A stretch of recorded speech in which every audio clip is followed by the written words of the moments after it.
All right. So, ladies and gentlemen, welcome back. I have to note how pleased I am that we're starting on time. That's really, really exciting. We turned it around so quickly.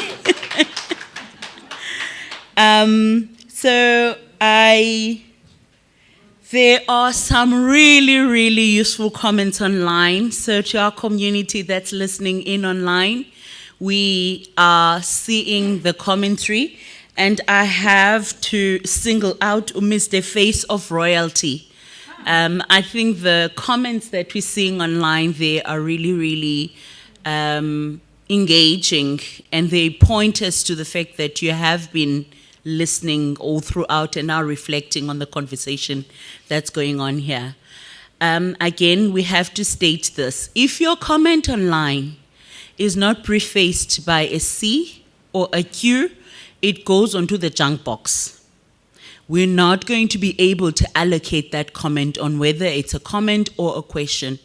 At the end of this, all of the comments that have a capital C are going to be collated into a comments box, and all of the questions that have a Q are going to be collated into a questions box, and we will look at those questions and see to the extent to which they've been addressed here. And so if yours just flies, it's flying straight onto a junk box.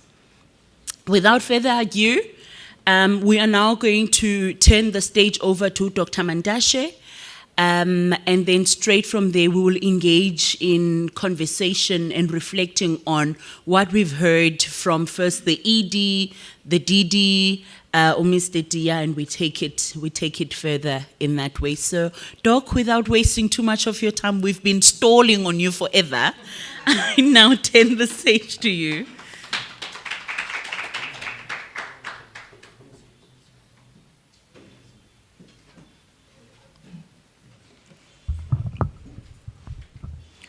Hey, Program Director, you called me at the wrong time, after lunch. Perhaps at the right time also. I wanted to begin by saying that because the ISGC is a leadership structure, so I wanted to preface my talk by making a leadership point that everything rises and falls with leadership, because the leadership carries on its shoulders the entire aspirations and interests of those that it leads. That's why everything rises and falls with leadership. Of course, a leader is not just an elected guy or lady. A leader could be born sometimes, exceptionally, but sometimes, if not most of the times, leaders are cultivated and trained into the leaders they become. The consequence of that is that the Student Affairs Division is doing the work of cultivation of leadership. We, Mr. Faku, we are the product of this institution. We were brewed here in the corridors of the Student Affairs Division, and we became what we are today as a product of that brewing process. And the Student Affairs Division may not ever appreciate what it did to make us to be who we are. Even by the very fights that we had with the division, we became better. Even when we were fighting, we were becoming better. Because we are shaped by the circumstances. So the circumstances have contributed to the kind of leadership we have become, whatever we are, in your own judgment. So I just wanted to make that point. And the last point on leadership before I move on is one of integrity. As the ISGC, integrity is a priceless virtue. If you sell your integrity by losing your independence, then you are not good enough as a person, because your personhood is sellable and buyable in the market of buying and selling of leaders, i.e. misleaders. So integrity is critical for a leader to earn the respect of those against whom you are in opposition, so they can oppose you with respect, and you can oppose them with humility. Let me get into the discussion of the day. The importance of aligning the legislative framework. Fagu has laid the foundation in terms of which he has demonstrated the link between what you are trying to do here and the institutional statute and the Higher Education Act, which is an act of parliament. In your process of debate and discussion, I have made a similar point which I will make now, Dr. Mohaswa, in Butterworth a week or so or two ago. And that point was that if you spend your time marking each other and not the issues, you will lose the issues. Maybe you may succeed marking yourself successfully, but you will lose the issues. The process of making policy is a process not of the present, but the process about the future. We made bad laws in our time, and we became bad legislatures on matters of students because we spent most of our time marking each other. It is not good. It is bad, to say the least. So the Constitution needs to be made objectively. I don't mean objectively without subjectivity. I mean subjective objectivity, in the sense that you can be objective even if you have an interest. Not in the sense that you stopped having an interest, but precisely because you have an interest of the future. So your subjectivity is of such a nature that you can look back in the future and say our subjectivity was objective enough. Because look at what has happened in the SRC outcomes. We have lost, and when we were on the losing side, the Constitution was not bad for us. We had won, and when we were on the winning side, the Constitution was not bad on our opponents, and so on. I know this sounds idealistic, comrades, but we should not stop wishing, because the policy itself presents an aspiration of those that make the policy. So we have to remember all the time, without exception, once we've made the policy stands above us, and we stand below it. We're therefore governed by it. So the framework law for the laws that you are going to be making is the Higher Education Act, particularly Chapter 4 of that Higher Education Act. By law, as Fagu had said, SRC is not an invention of a university. It is not invented because management likes to, or because council would love to, but because it is legally necessary. And therefore you enjoy the legal right in terms of the Act 101. And so no one is doing SRC a favor by having it in existence. And the SRC should always begin from that premise that we are not being done for a favor here, because we have a legal right And I want to make the point about the SRC. When people think of the SRC, they simply think of the constituted something. So they think of the ISGC not as an SRC. And I want to maybe poke your mind on this question, that the ISGC is a student representative structure. So it is not nothing, nor is it inferior, because when the Act, and Fagu maybe will have to contribute at some point, because when the Act talks of the SRC, it is talking of a council that represents students. Consequently, an SRC in a rigid sense is a misinterpretation of the Act. Because the Act does not say how an SRC comes about. It does not say that Parliament is not an SRC. So we should not have a narrow conception of the word SRC. SRC simply means Student Representative Council, not as elected in this or that way, but elected in any other way. So I think that point is critical.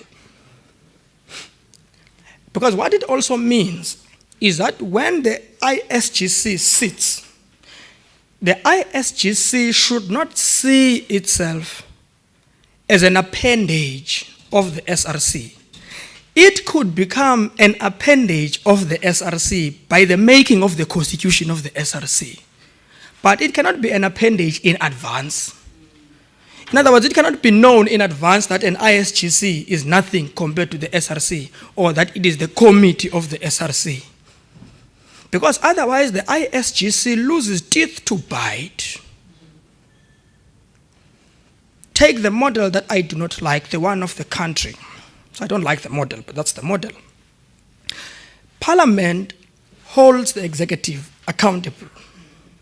That's the model. So Parliament is not inferior to the executive, but according to the liberal bourgeois interpretation, it is a separation of powers. And I don't know if power could be separated from itself, but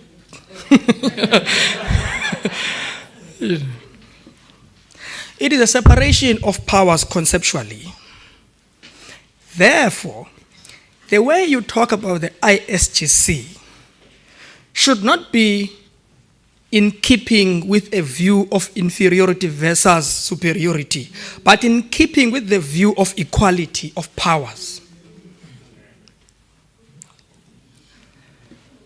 But you know, whenever I talk to the student leadership, I know that it never likes anything I say.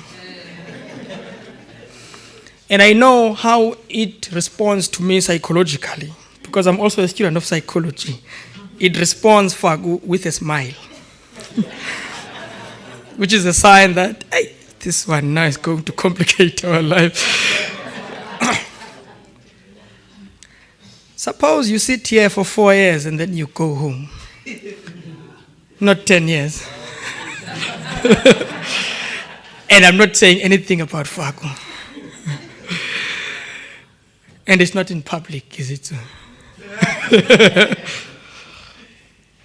When we arrived here in WSU, Fagu was already here, very popular figure. We heard that he was very popular. We did not meet him, but we met a little bit later. I don't want to say he was also responsible for another thing at that time, because he was speaking in public. Yeah, yes. So what I'm trying to say to you, comrades, is you're thinking about the drafting of the Constitution. The purpose of any Constitution should be about how to limit the power of the powerful. Don't know if I could make that sense again to you. The purpose of a Constitution should be about how to limit the power of those who were less powerful before an election and now suddenly very powerful because they can sit in a management meeting hidden from the eyes of the public that elected them. And therefore a possibility of selling out arises because they are in the absence of those whom they claim to represent. So when you draft a constitution and you are not willing to limit the power of those you put in power, you are effectively undermining your own capacity in future when you're not a leader to hold those ones accountable. So in other words, what I'm trying to say to you is you can't achieve constitutional accountability by setting above those you send to positions of power. Kuza accountwa njani? Bazathini ngakhathi abantu bathumileyo uba awunandlela yobabona kule ndawo bathume kuyo uba bafike benzeni njani abahambe bochaya isigazi nemanagers balibala bebethunywe ntoni okanye bangabikho kula meeting okanye babe khona bathule kuba bathenge loba mabathule bangathethi pha kuba nothula oku kune price xa ungena integrity.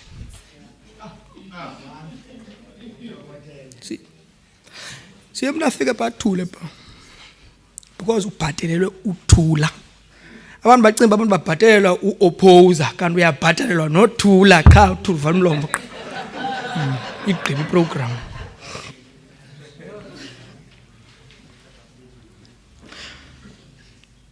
So the point that I was trying to make was a broad point. See, about policy making process. So I'm a student of policy not by profession per se, but by research. And one of the things we look for in policy is what is the aspirational goal of the policy. In other words, what is the spirit and letter, the things that are not clear in the words, the things that are implied. See, lawyers do it better than I could say because they say, this is not consistent with the spirit and letter of the Constitution. So where do you get the spirit and letter of your own Constitution? Because people can be judged merely by breaking the spirit and letter of a Constitution, not by breaking a particular clause, I think.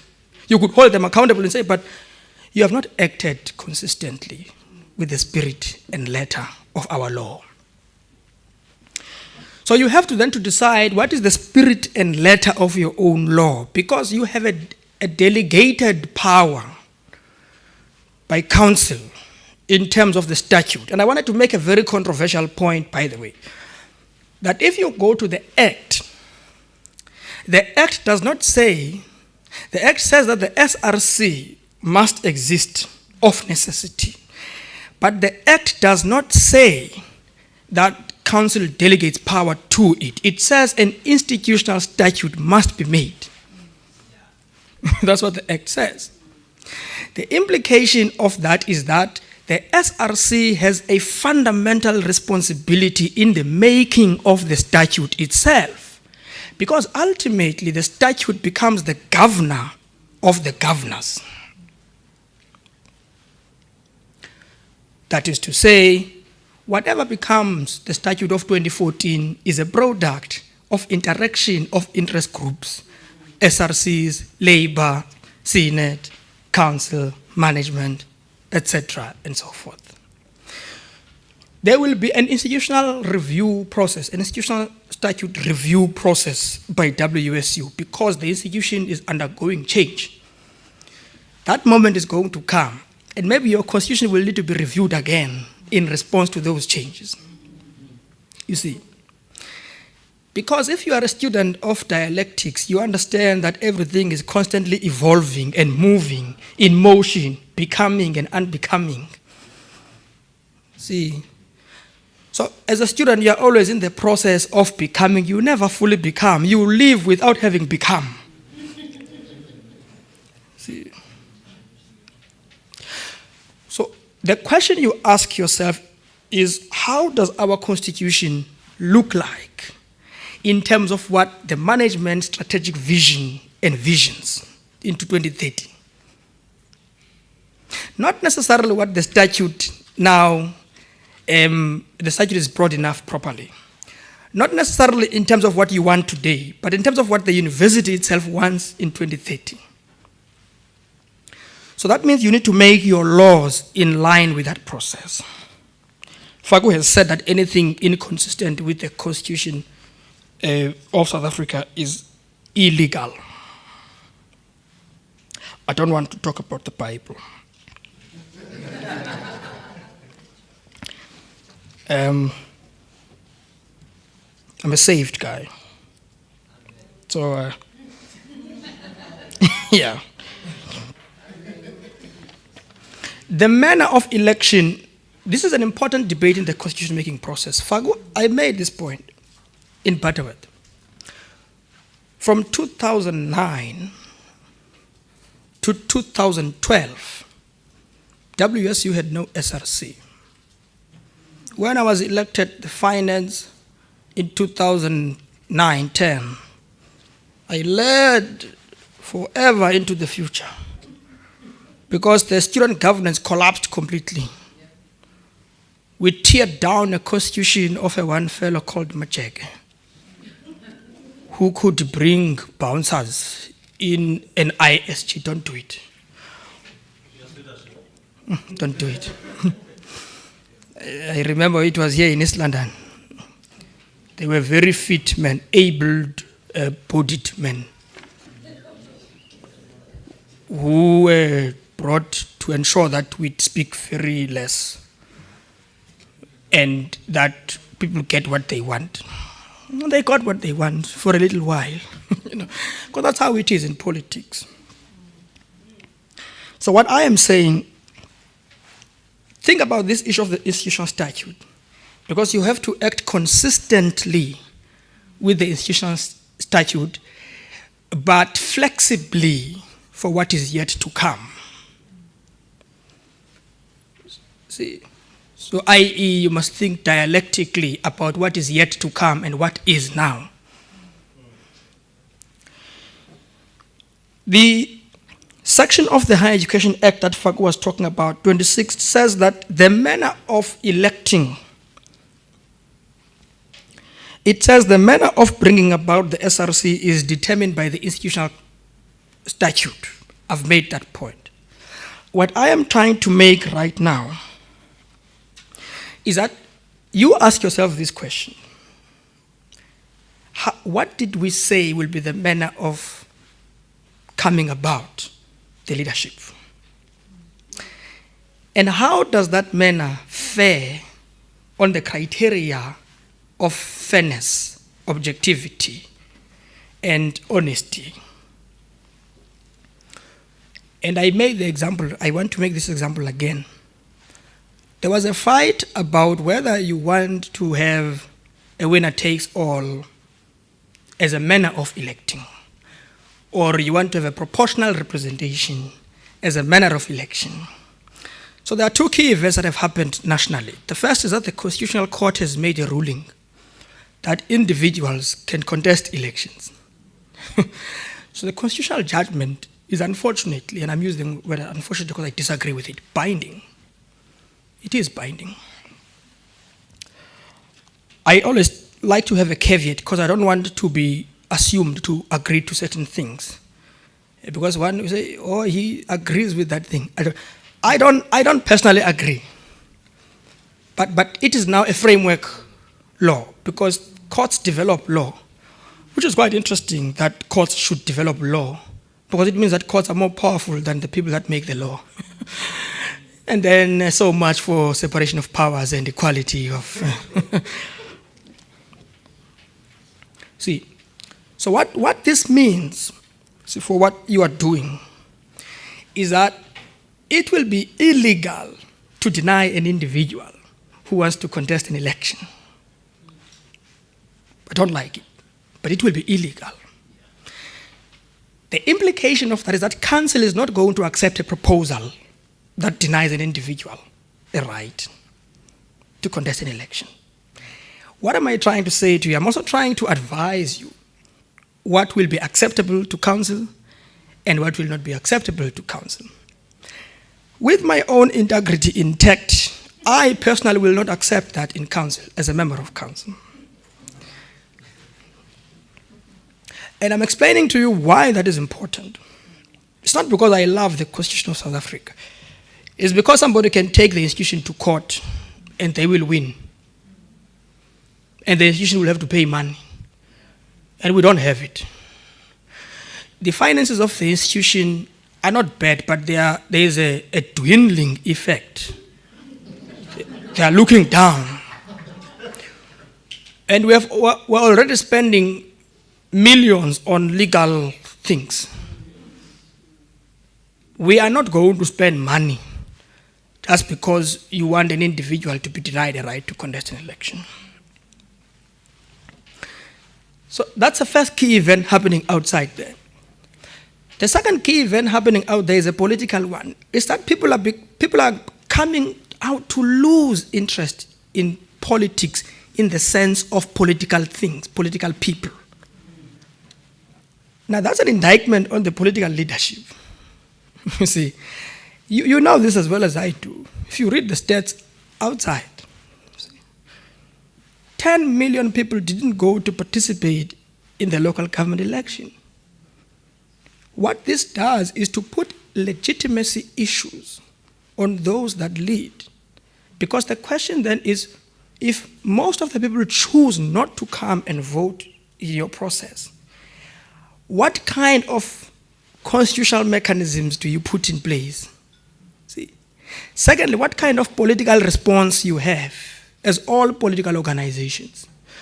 I can tell you now for free, gentlemen and ladies, that if you fail to represent the interests of the students, they change you, they put somebody else, or they stop voting as a sign of protest. Usually, no individual should win an election because no individual is more organized than you are. Usually. That an individual should ever succeed in an election in your process will have to indicate you on that day that you have sunk so low, that organized as you were disorganized by an individual.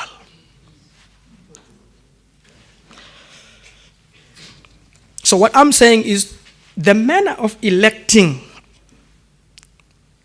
the IEC now is working on a hybrid something, whatever that means. But it will involve the individual being given an opportunity to contest an election. That's the trajectory. And so you need to make your role in that regard. Second, there is this thinking that if you made numbers more, you become better. It's usually the same sets of arguments argued by, at the level of bad management practices and leadership practices, that the more, the better. No, the more, the merrier. Not the more, the better. So just because you can say you want to have, we used to have 13 SRC members in Butterworth. Now you can go to Butterworth and find out whether 13 makes a difference to what happens in reality. All of us used to get remittance, when we were exiting. I don't know, I can't remember if I got mine. When we were exiting, there used to be a remittance. I learned the word for the first time from a dictionary. Remittance. We were 13. And the seats were reduced at some point to 6. Yeah. In other words, the extent of problems we faced did not have something to do with how many we were. No matter how much theorization was done from this proportional alignment of 1:2. See, I don't want to say something bad about it, but I'm just saying it is just a concept. In reality, you can have any number of SRCs because the SRC is empowered not by the constitution of the SRC, but by the statute to create any number of committees that you want to create. You can wake up tomorrow and create a committee and say that the name of this committee is ABCDEFG. So you could give it expression in your constitution. That maybe you are thinking of certain committees that you feel are critical. You can put those committees in.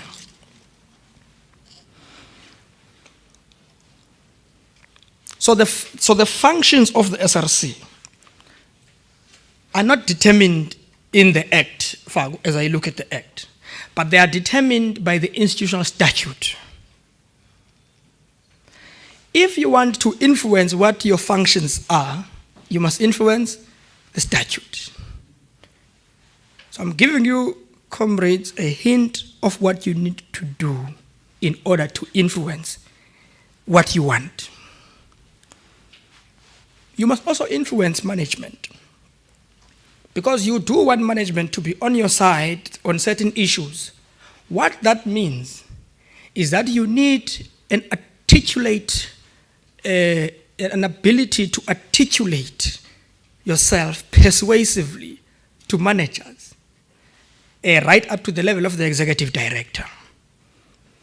But to also go as far as, engaging bilaterally with management and say, look, we really feel strongly and we have consensus as student structures that this clause really needs to be here because of ABC. Make your case. It's not a crime to engage people, to lobby them persuasively, successfully, or otherwise. And I could have used the word unsuccessfully, but it would be too tough.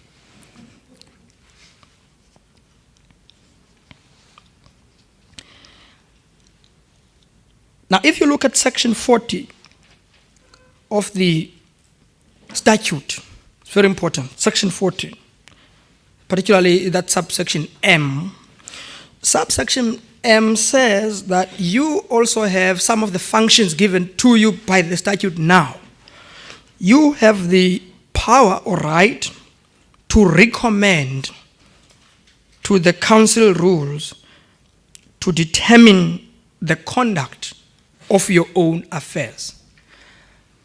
I do want you to note that the statute is explicit here that you can influence, you can write, through structures that you engage with, the student support, etc., to council. But because you yourself are a governance structure, you can write to council and say that as the SRC constituted in terms of the Act and the institutional statute and our own constitution, allowable to write to you and engage you on A, B, C, D, E, F, G, we hereby engage you that we want to recommend rules A, B, C, D, E, F, G. In the powers that you have, because they are delegated, it means that everything that you decide within your jurisdiction, because then the Act says you have final decision-making powers on all matters within your jurisdiction, but remembering that this power is delegated in terms of the institutional statute. That means you need to be able to approach council when you are making decisions that impact on a delegated power. So SRC constitution is such a thing because it must be approved by council.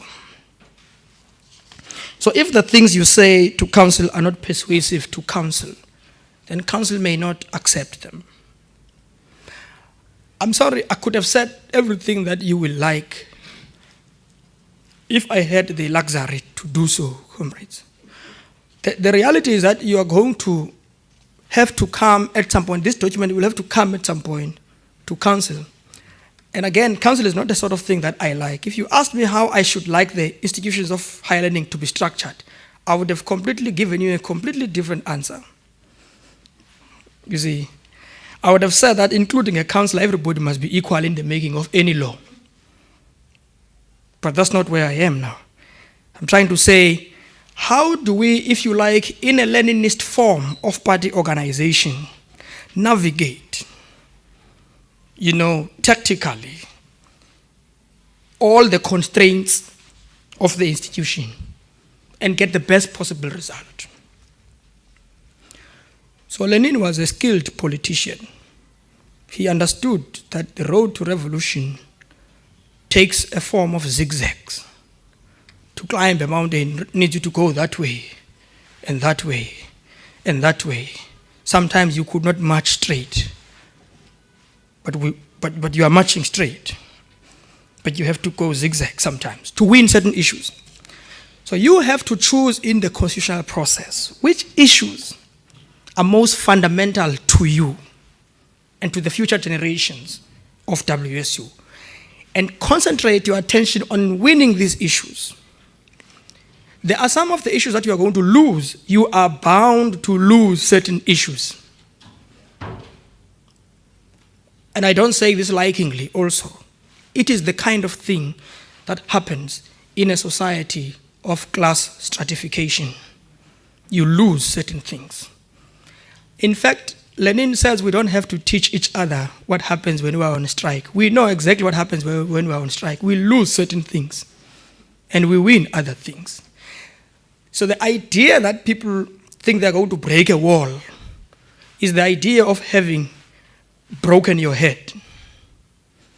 That's the actual idea it is. You should get a 12 pounds and hit the wall. So you hit the wall with a 12 pounds, and you have to hit many times. So you have to engage different people. I say that a skilled leader will try to win over people so they can accept their position. If you have not done so, you will not succeed.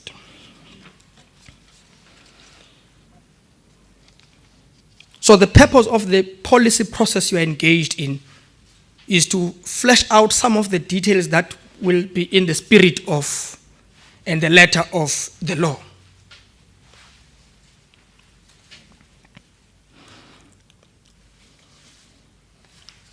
And I've already made the point that when you make policy, you are judging future generations before they arrive. See, you are saying this is the judgment upon all of you who come after I've made law. I don't know if you've read the conversation between Socrates and Thucydides, a debate about what is justice. And Socrates has this long debate with the other fellow, and he defeats the other fellow. The other one comes in by the name of Thucydides, philosopher himself. He says justice is the interest of the stronger. Now, Socrates was a very wise man. Thucydides was a good philosopher. You are going to tell me who is wiser, the one who tells the truth or the one who has an ideal life. Thucydides says justice is the interest of the stronger. I think Thucydides was right, and Socrates was not wise at all, if he thought that's not true. So what this means is that you are operating within a context where council has more power than you do. I'm being very, very frank with you, comrades. I don't want to tell you things that you say, but you said we could master this matter. And then the matter is not going through. And then you said we could. That's no. And other members of council may not be pleased with your submissions. It's also a fact. Others may be pleased. You may win me over, because maybe, I don't know. You tell me. And you might not win me over either. I've already told you what you will not win me over on, for example. Maybe there are other issues. And that's going to happen as a matter of fact. That's why you have to do what? Negotiate the process. Lobby, negotiate. Make sure that what you say, and you can make sure that you can say to council, what we have said here is consistent with the spirit of an SRC constitution, of the institutional statute, of the act, and of the laws of the country that Mandashe does not like. So you could say that.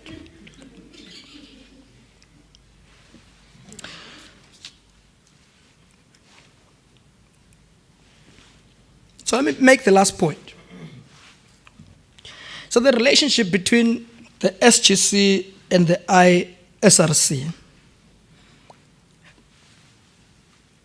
because this is a thorny debate, student parliament is constantly being reconstituted in the same way that SRC is constantly being reconstituted. Because, a student is someone in transit all the time. And because student movements like marking each other, they miss a very significant point, precisely that point, that everybody is in transit. We missed that point too. We almost got that point in 2015 during Fees Must Fall, and then we lost the point again because politics came back in, bad politics. There's good politics in lawmaking, and there's bad politics in lawmaking. It's a choice that leaders have to make, because everything rises and falls with leadership. It's a choice that has to be made. With the ISGC and the ISRC, the question is threefold. It is about creating a layer of leadership. Your constitution has to articulate how it creates a system of a layer of leadership. Because tomorrow you will not be here. The constitution should compel student societies and formations to have leadership successions articulated clearly. Because the reason why the other guy left power and the other one came in blank and knowing nothing at all is because he belonged to a wrong faction or to a right faction in his political organization. But he could be mushroomed into leadership, unprepared, completely clueless of the stuff that needs to happen. But because politicians like to pretend, see, there is no game of deception than the one I have ever seen in politics.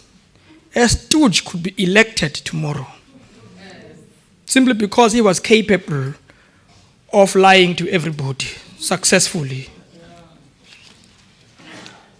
So my point at the level of leadership is, how do you enable leadership succession, leadership development, it becoming a constitutional imperative that you develop leadership in a certain way. You have societies, 20, 30, whichever number, X number of them. See, they bring you somebody to parliament, see, as in parliament. They bring you somebody, see, they keep quiet. They are all blessed ISGC. They represent students of a particular section, but they are quiet the entire time. Two answers. Either the matter does not concern them, or they have no idea how it concerns them, even though it does. So your constitution must enable this element. Very critical. The second element it needs to enable is accountability. The Constitution, when it talks about accountability, would talk about how you could be petitioned. That to me is a very weak mechanism. I could not be petitioned, as a student leader. Who could petition me? You could say the same thing. You could say, who's going to petition me? Because I am going to corrupt the process that petitions me so that it does not succeed. I'm not going to be petitioned by an opposition. Who do they think they are? See, it's a mentality of political naivety, masquerading as strength.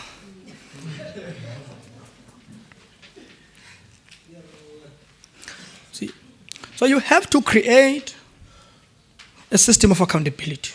I don't know how it should look like, but it seems to me that it lies squarely in how your ISGC gets constituted and is structured. So that these ones who don't want to report can be brought to book. You know the thing when we have this conversation, the person who is the leader now thinks that people are talking to him or her. They forget that the conversation transcends the individual. The conversation is about how do you have a student governance such as to enable the possibility, at the very least, of accountability. Accountability is very crucial. The last one is how you deal with issues of general student conduct. Now, I'm saying amongst yourselves, the statute does make provisions. I would urge you to read the statute. I think it's from 40 downwards.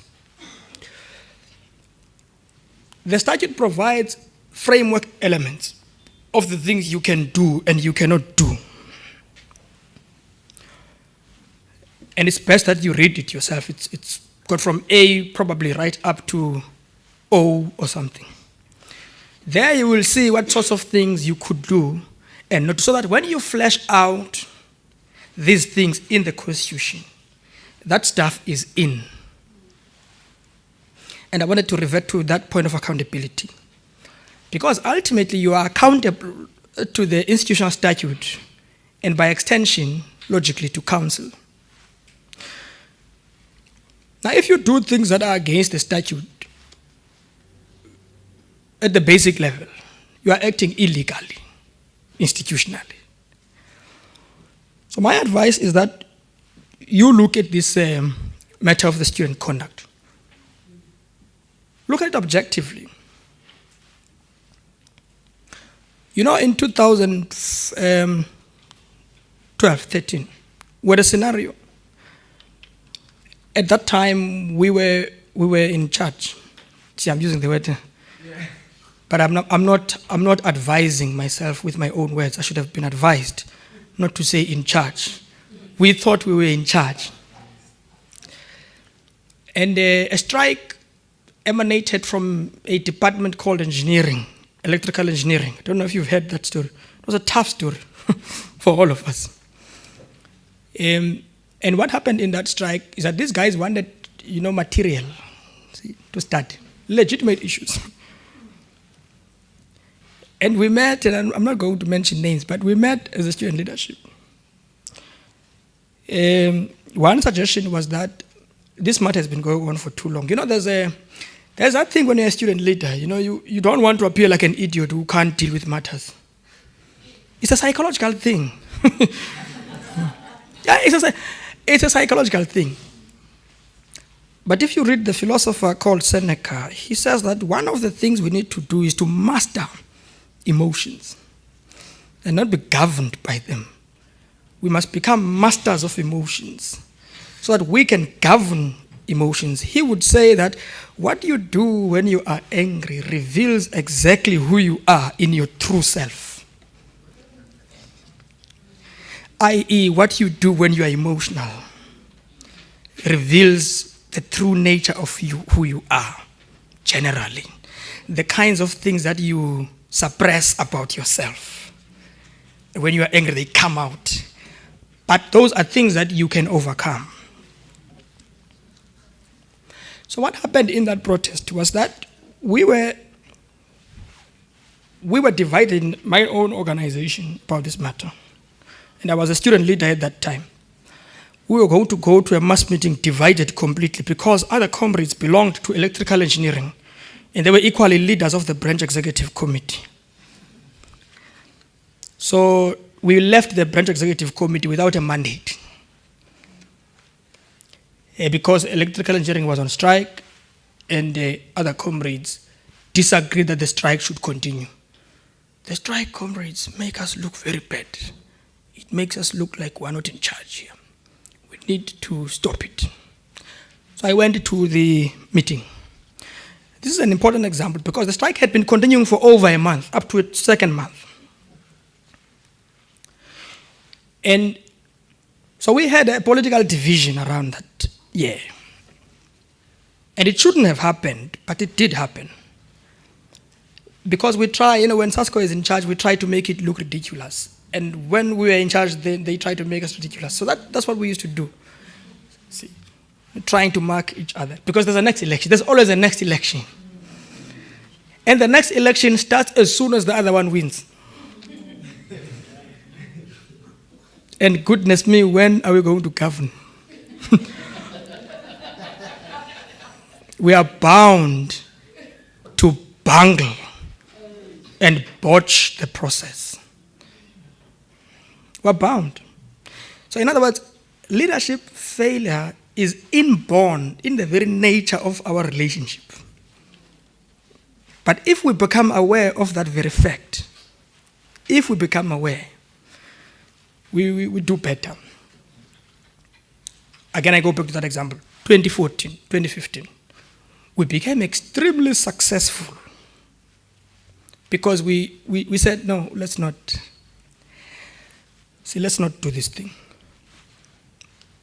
Some of the issues that, I'm left with 5 minutes, I'll be very brief. Some of the issues we are confronted with, comrades, have a lot to do with what's happening at the level of the state. They are not caused by WSU.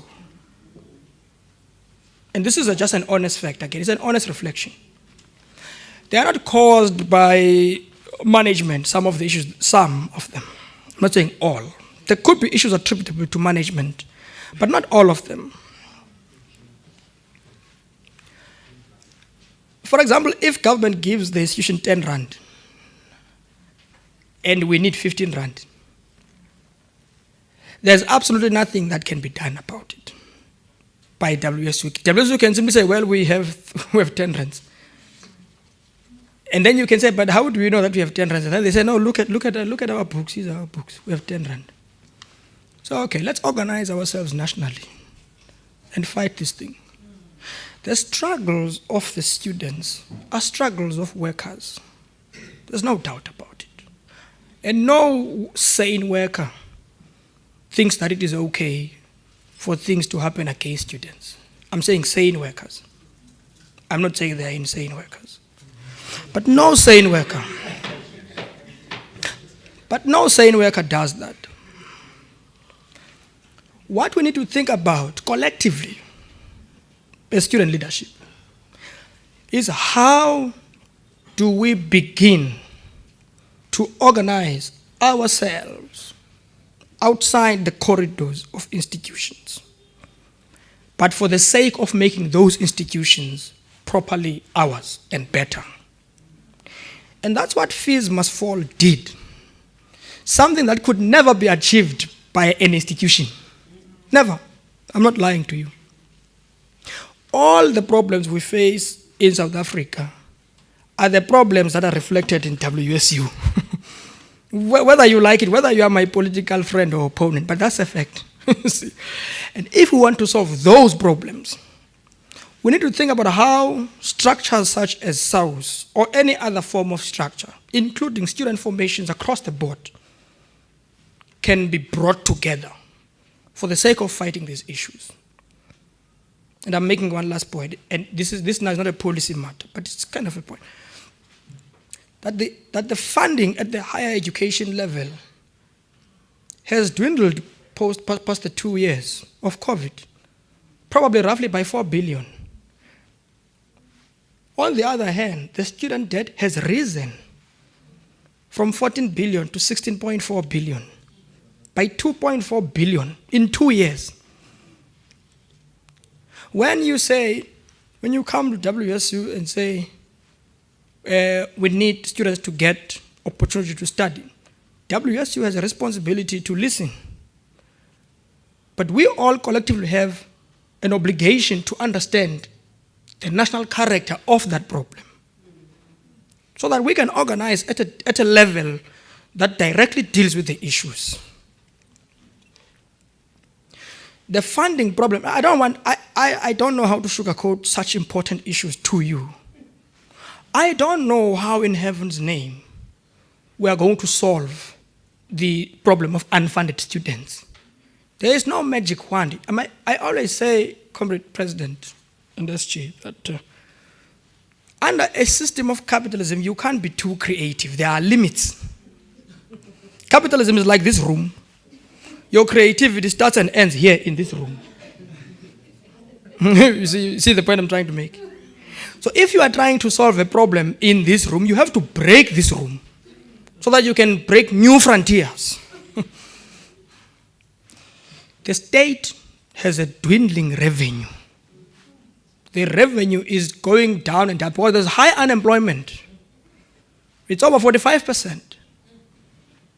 The government does not have money because the money is in the hands of capitalists. It's concentrated in Rupert's and company. You know, Panyaza was saying there are 3 families whose names he could not remember. But he was right. So the point is that that's where money is. So we need to think about these issues that we were asking the Vice Chancellor, collectively as the ISG, as the ISSGC. And then we start organizing at that level. We, and I'm saying we, because as a worker, I consider myself, you know, as a parent of a student. I don't know if you think that I look like a parent, but that's how I consider myself. Let's organize at that level.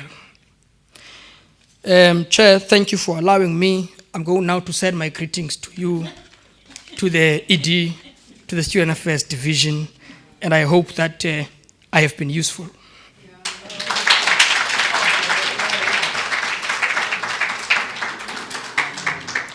Well, if that round of applause does not indicate how well received the input was, I don't know why. I absolutely enjoyed it.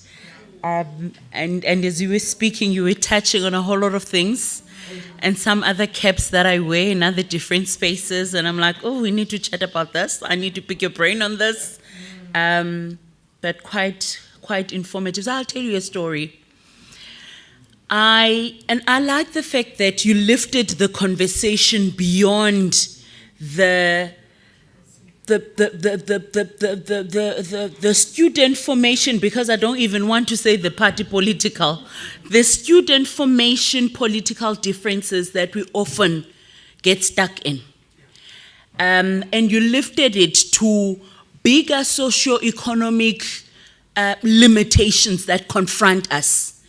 And the fact that that is the enemy that we need to organize ourselves to confront.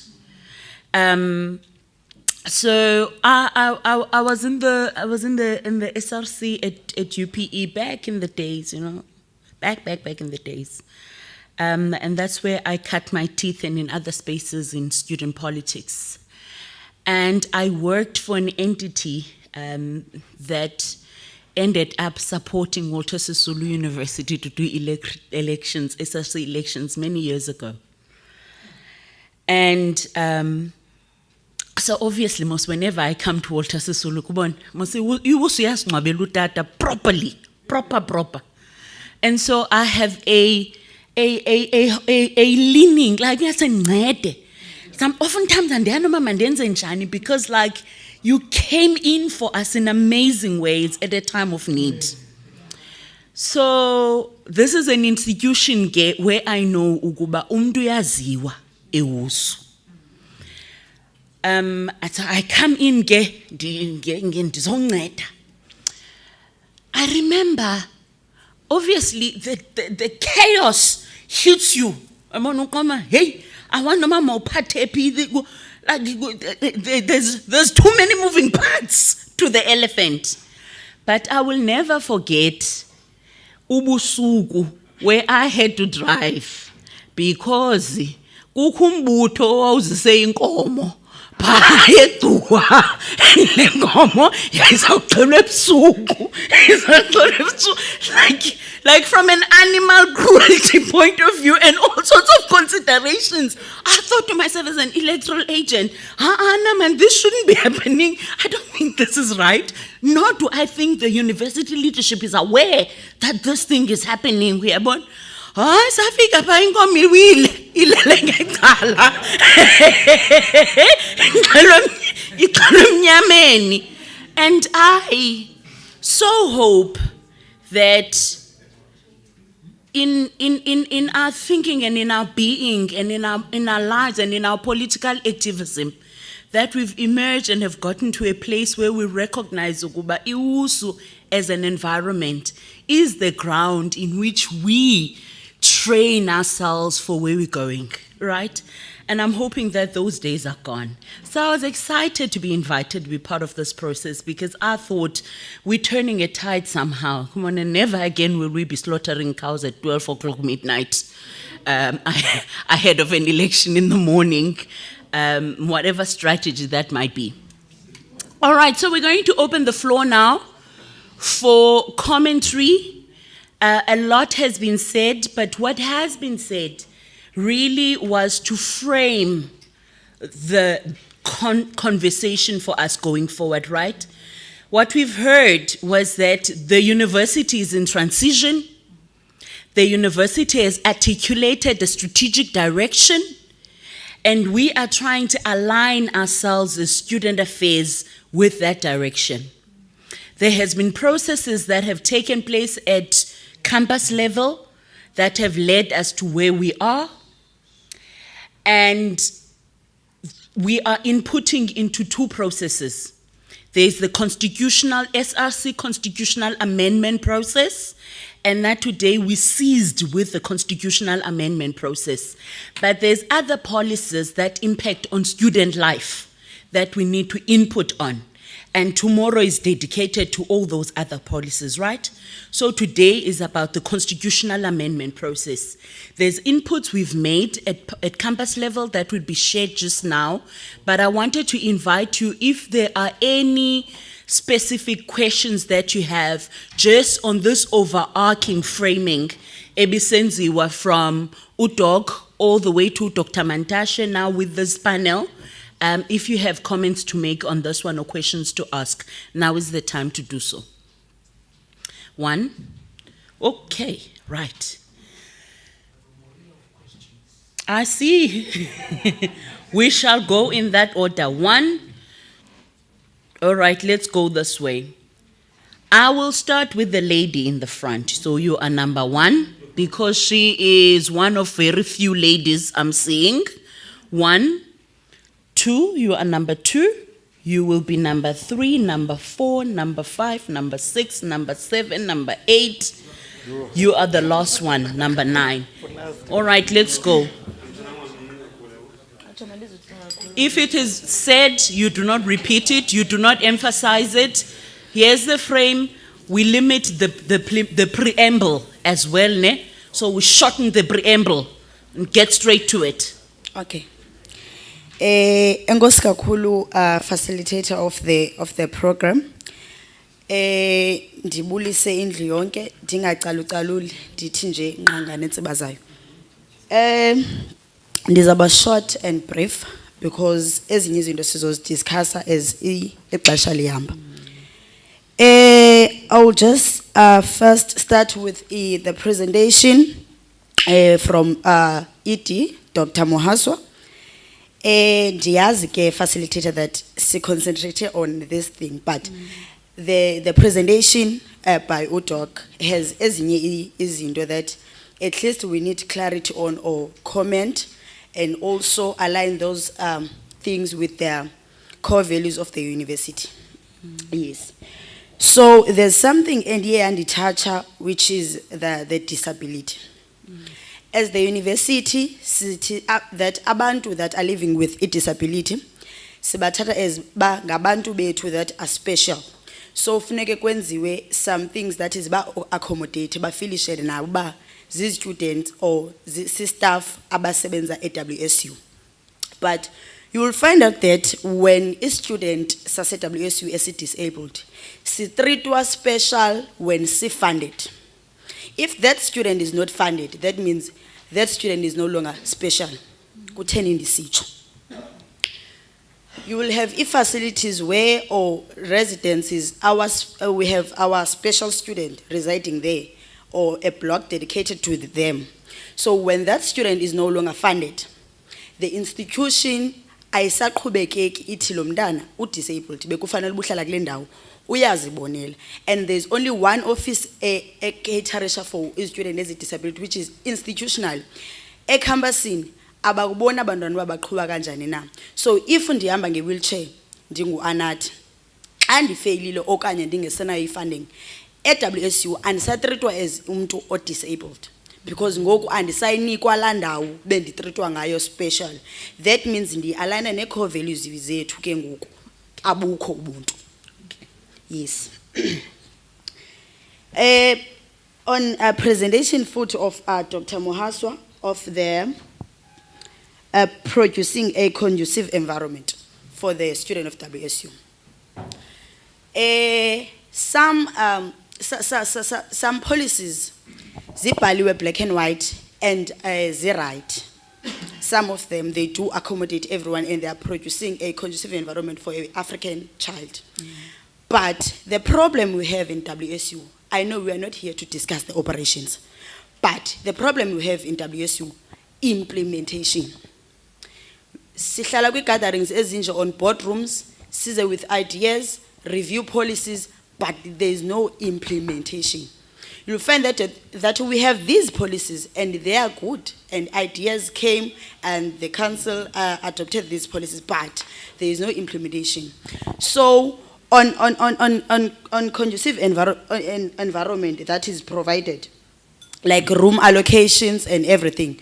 So as our student leadership, we've seen that at WSU, asisebenzi njengezinye universities, that asisebenzisa uba umfundi makahlale erumini enjani okanye enjani. We have our specification and everything. I will not dwell much on that, but we do not have a standard in WSU.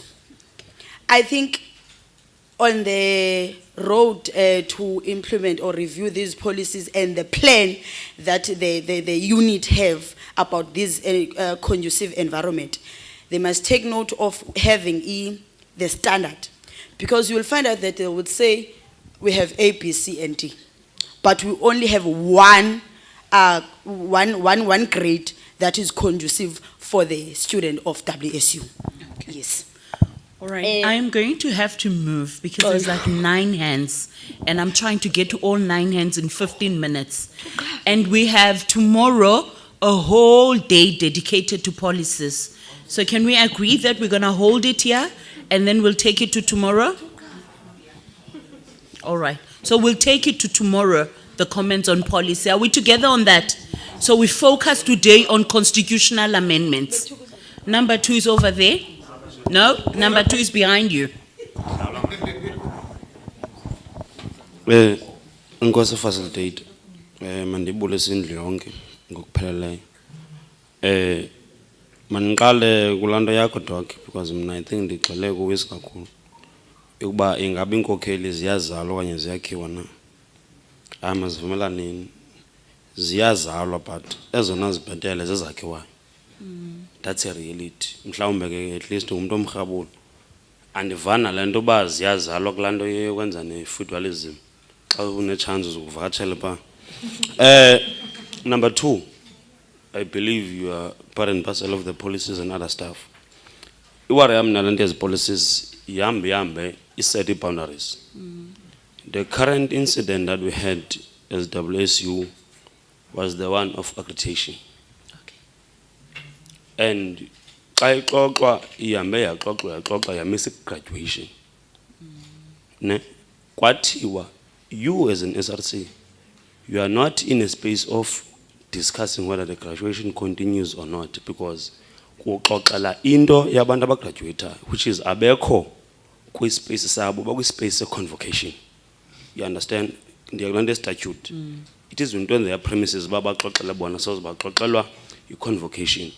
And I'm skeptical because it will also go xa sihlele ezimeetingini sixoxa the issue of certificates. Because at SRC is certificates as a graduate, there's a team which is called convocation. So siyakucela Doc ne team yakho lande certificate sanuyeka madoda. Seyikuno. The last one, I don't want to be seen as ba UVC selechila uba we must always complain. Here's the solution to unfund a student, because nathi iyasitya ekugqibeleni. Go to Butterworth, tell all those landlords as pa, they must contribute back to the university.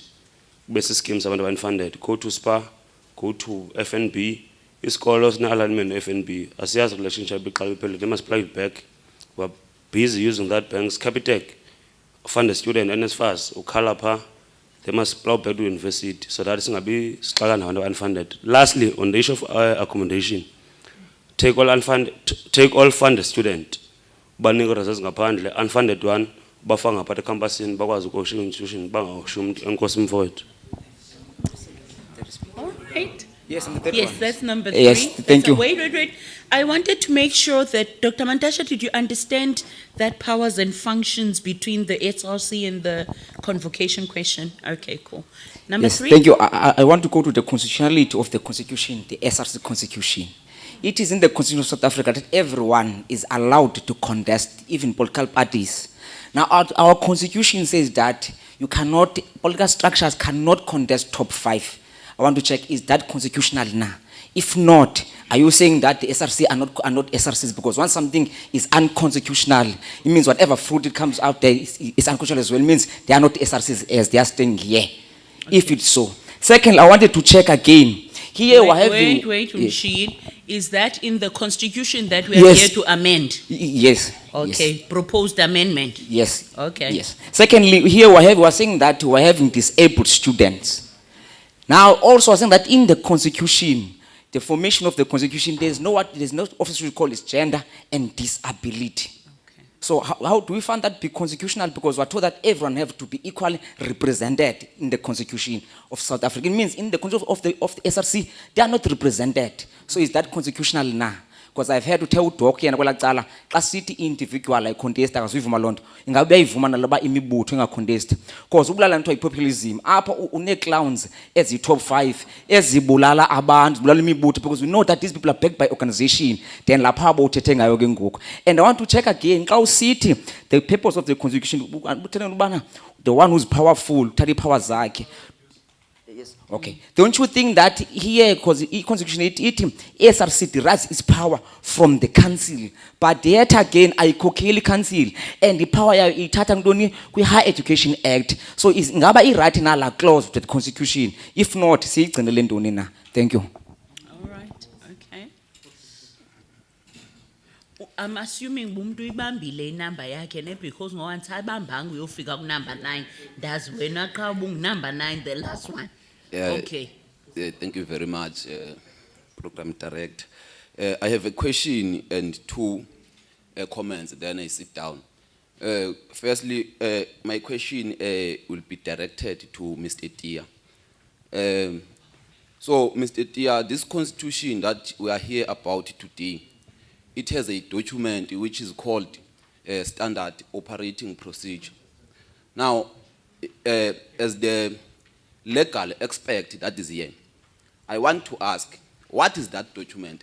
Kamnandi futhi uke wazikhokhela nezistudents. What is that document?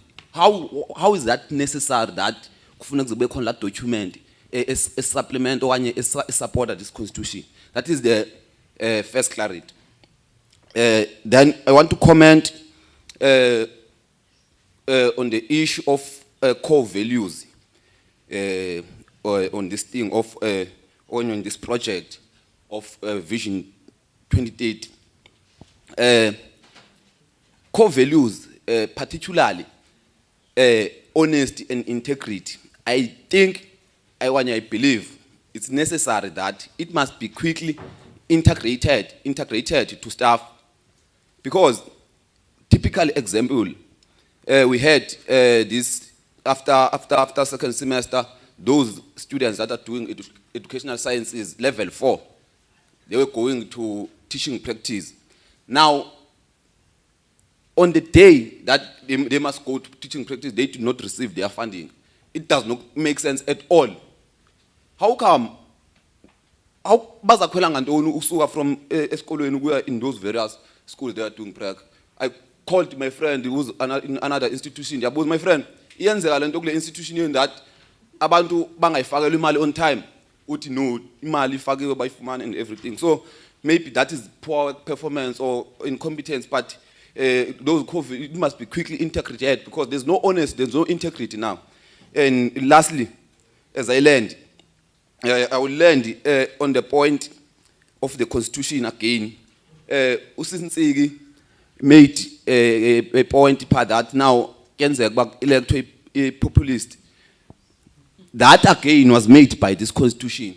You cannot say student political formations, they do not contest, they must not contest the top 5. Just because someone is selling ice cream at Res, then now is popular, then we must say that that person must come here and contest SRC election. That's why we're going to find populists in the occupying the SRC. All that was done to limit the political formations. But it's fine, we are here for that. We hope that our inputs that we are going to make in the next coming days, 2 days, is going to be very clear on that. We hope also that the council will also see our views useful. Thank you. Thank you, sir. We go to the next one. Thank you. I just have one comment and one question, then I sit down. The comment is directed towards Mr. Dia and Advocate Dia, in fact, and Dr. Mandash. Yeah. The one thing I don't like about previous student leaders is that once they get to the other side, they are very convincing. I was once a student for a few days of debate being taught by Dr. Mandash. And one thing that he said, whenever you are going to tackle an argument, the first thing you must do is to rebut and dismantle the idea brought by the other person. Now, I'm thinking to myself that initially when he was speaking, it's coming back that, yeah, well, this is a very big rebuttal of the powers and how they are supposed to be given. And I must say, that's one thing I do not like. You are very convincing, even though it's going against us. I'm starting to believe, even though I'm not believing as well. Now, the question that I have is that you raised the point of saying limiting power versus authority. Now, there's one thing that we always cry as these student leaders of democratic centralism, which is what we will always find us crying it for one person in WSU, which is CFO, to say release powers so that everyone can be, So I want to understand, how do we then distinguish the authority given to those who are in leadership by those who are the occupiers or the holders of the mass power? Because you are saying that people who are having the power are the ones who are putting those in leadership. So now, how do we then distinguish that line of saying, when the majority has elected these people to lead, how do we then make sure that there is that line of authority to say that as us who are leading, now you have given us a task, let us carry it through and not have you interfere within, so that even us as leadership, we know that we're not supposed to overstep because we've been given a line of duty. I would understand it very clearly when the argument was saying that the SRC it's a policy that you go and account quarterly or every 6 months. Then it's a different argument, because then you know that there's a certain time for having to account and not just any time in between. So I just want to get a clarity on that. Thank you.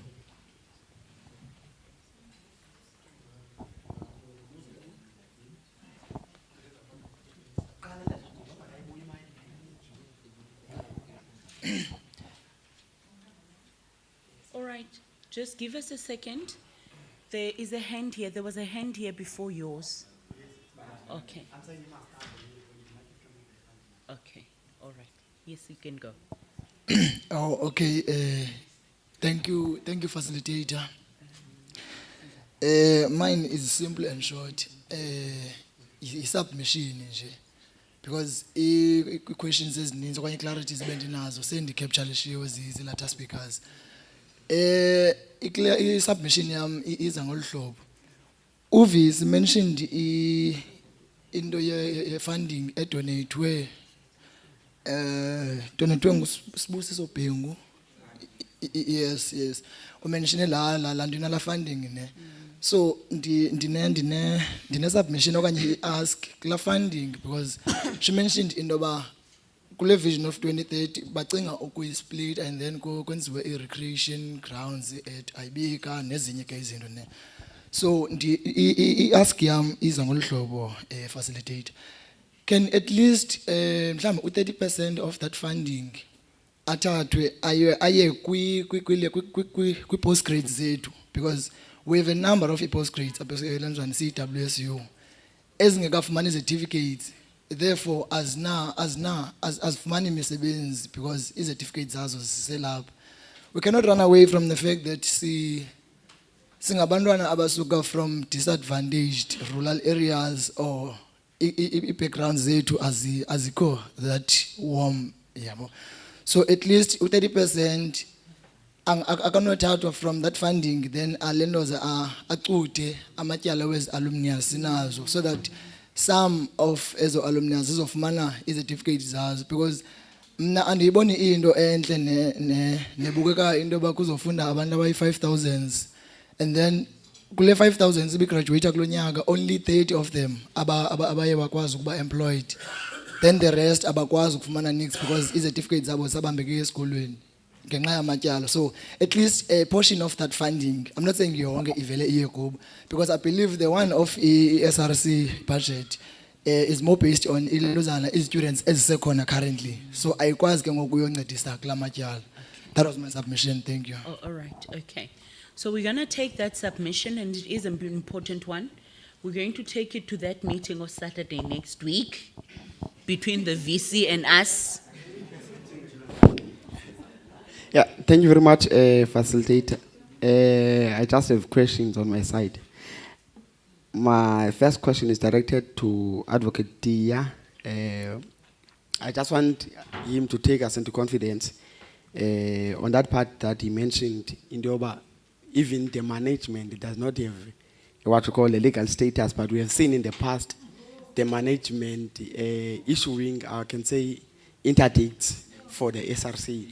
So I just want to be taken into confidence. Was it constitutional or was it something that is legit? Also, I have a question to you, Dr. Mantashe. With this question, go. Okay. Yeah, All right. So, Okay. Sorry, Your hand was not up. Your hand was not up.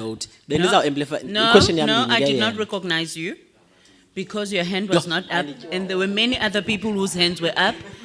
So we do not take that hand. Thanks very much, facilitator. I have a more of questions, but I will only cover a few and some few comments. We can check, like as students, that in management really have an objective or a goal to kill political formations slowly. As you can see that we are told that in this current constitution that an organization can't contest in the top 5. But at the same time, you are also told that that particular person that ascends to the top 5 can't be recalled. So this gives us a question again. When there is something arising that in power, populists must not ascend there.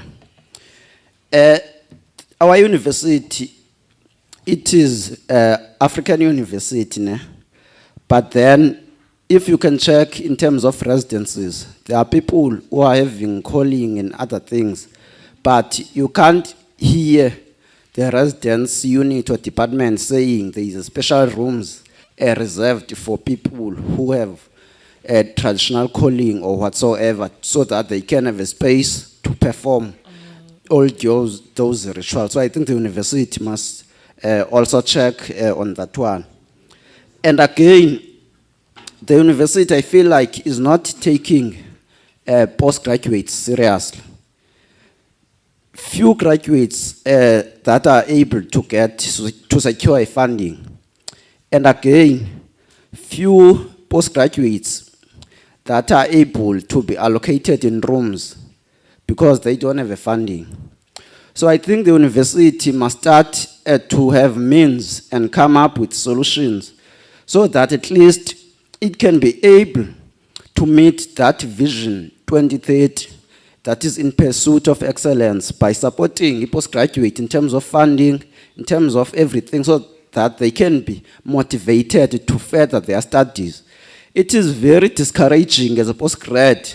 You don't have a room, you don't have a funding, you are just a mere person who is not treated as a postgraduate. That thing alone discourages people to move forward further with their studies. Thanks very much. Thank you so much. That was the last hand. And so we are going to turn the mic now back to you, Doc. I don't know if you want to engage some of the comments that were made. There were specific questions, Advocate and Dr. Mantashe, there were specific questions to you. There is a roving mic. I don't know, you happy to engage those questions from there? And I'm happy if you want to come up here. Edie, go first. Thank you for the thank you for the questions regarding creating a conducive environment for students with disabilities. Firstly, I need to indicate that as a university, we are obliged to create that conducive environment, and it's not limited to student affairs. I think the policy that you were given when you were consulting in campuses did not provide a table where we are saying, starting from when I enter campus and interact with security, there should be a role to say, as security, what's your role when Mohasa comes in? Are you going to say, get off the car and I must explain myself that I'm on wheelchair? Or I must tell you, no, I cannot hear you. So we are simply saying, in that policy, we should provide roles and responsibilities, starting with when I enter campus up until when I graduate, meaning that every support department in the university should have roles and responsibilities. Then secondly, the issue of funding, I must say, funding is a problem for all the students. And students with disabilities, normally they are given funding either by NSFAS or other funders. However, when they don't perform academically, they lose that funding like any other person. What we should be doing as a university is that you'd find that Mohaswa, who's visually impaired, for instance, last year I could not submit all my assignments simply because probably the material was not relevant for my needs. Or at times I've missed an assessment because the lecturer is not aware of my specific needs. For instance, if you were to send a material to every student and say, for instance, education, create a video on singing a particular song, and I'm a deaf student, am I going to create that video? Definitely not. So some of the things are simply because I did not get the necessary support, therefore I will fail. I'll give you an example. I think it was early this year when we got one of the students, I think it was BCC or so, there was no support from the, I nearly said college, from the faculty. And we had to come in and say, the faculty must assist the student because she was at the brink of losing funding. So some of the things, as soon as we are aware as the university and students have declared, then the necessary support can be provided so that you don't lose funding if you got it in the first place. But if you did not have funding, these are some of the things that as students, as staff, we then need to come up with what are some of the things that we could do. It's beyond the university, but it's things that we need to start engaging and then provide intervention on. The issue of residences. When I'm a disabled student, I must first declare so that whoever is dealing with residences should know. And I must say to ISRC and ISGC members, this is problematic. As people, we don't declare. I mean, starting with myself, I've not declared that I cannot see from a distance. Only when I pass you and you're like, ma'am, you did not greet me. I'm like, I don't see you. But I have not declared, starting with myself. So the fact that I have not declared, I may not get the necessary support. I'm sure you saw earlier when I was presenting, I was struggling to read some of the. So the first point is let people declare so that we are able to provide support. And sometimes some of the students are afraid to declare because they feel like maybe if I've declared, they'll say, no, we can't take you, we don't have the necessary support. So that's the first thing, so that any other person in the university can know the support that they need to provide. The issue of those who are funded maybe to be placed in posters, I believe it's some of the engagements that are required. But remember, you may have some, for instance, females who may feel more comfortable on campus than going external. So I think those are some of the things that we could discuss. The issue of the funding, I think you're referring to the Sibusiso Bengune funding, to say why not take certain 30% and use it for this. Oh, unfortunately, that's Sibusiso Bengu. The funding that the VC was talking about student centers, it was specifically geared for infrastructure. And then as a university, we said, okay, specifically for a student center. So we cannot take that money and say convert it into funding. Do you get it? So the funding was specifically for infrastructure. So maybe as a university, we need to explore other avenues that may be considered. Dr. Mandashe, I know this is specifically for you, but there's something that I've always thought about regarding certificates. To say, is it not a time where as a university and as students, we may make proposals to say, okay, as Mohaso, I've completed the qualification, but I cannot get a certificate because I am not qualified. Can't we then make proposals to the university to say, if a person has completed the qualification and a person has applied somewhere, remember you've got an academic record, you have applied somewhere, can they maybe consider writing a letter to those people to say, yes, you have completed the qualification, then once you are employed, you start paying, then you get a certificate. Mm-hmm. I'm just saying, these are some of the things that I'm thinking of. And it can even go beyond the university. Remember the system, for instance, in Home Affairs, right now, it's clear that this is Moha, so this is this. If I go to SASA, I can't because automatically the systems are linked. So I was at some point thinking that, is it not a time where we can propose to say, when we have graduates, they've completed qualifications, every time there's an employment opportunity, can the employers engage with the university or have some access to the data, especially when you are given employment, so that it's not a stumbling block for you to be applying because you already have an academic record. I'm just saying these are some of the thoughts that I was having, but let me hand over to Mtate Mantashe. Yes, the gentleman who handles the program of taking things, request that we come here. So let me start from the last point. From the last point of the unfunded students. Yes, actually what you are proposing is something that the university started doing a couple of years ago. I appreciate that you would not have known because you've just joined us.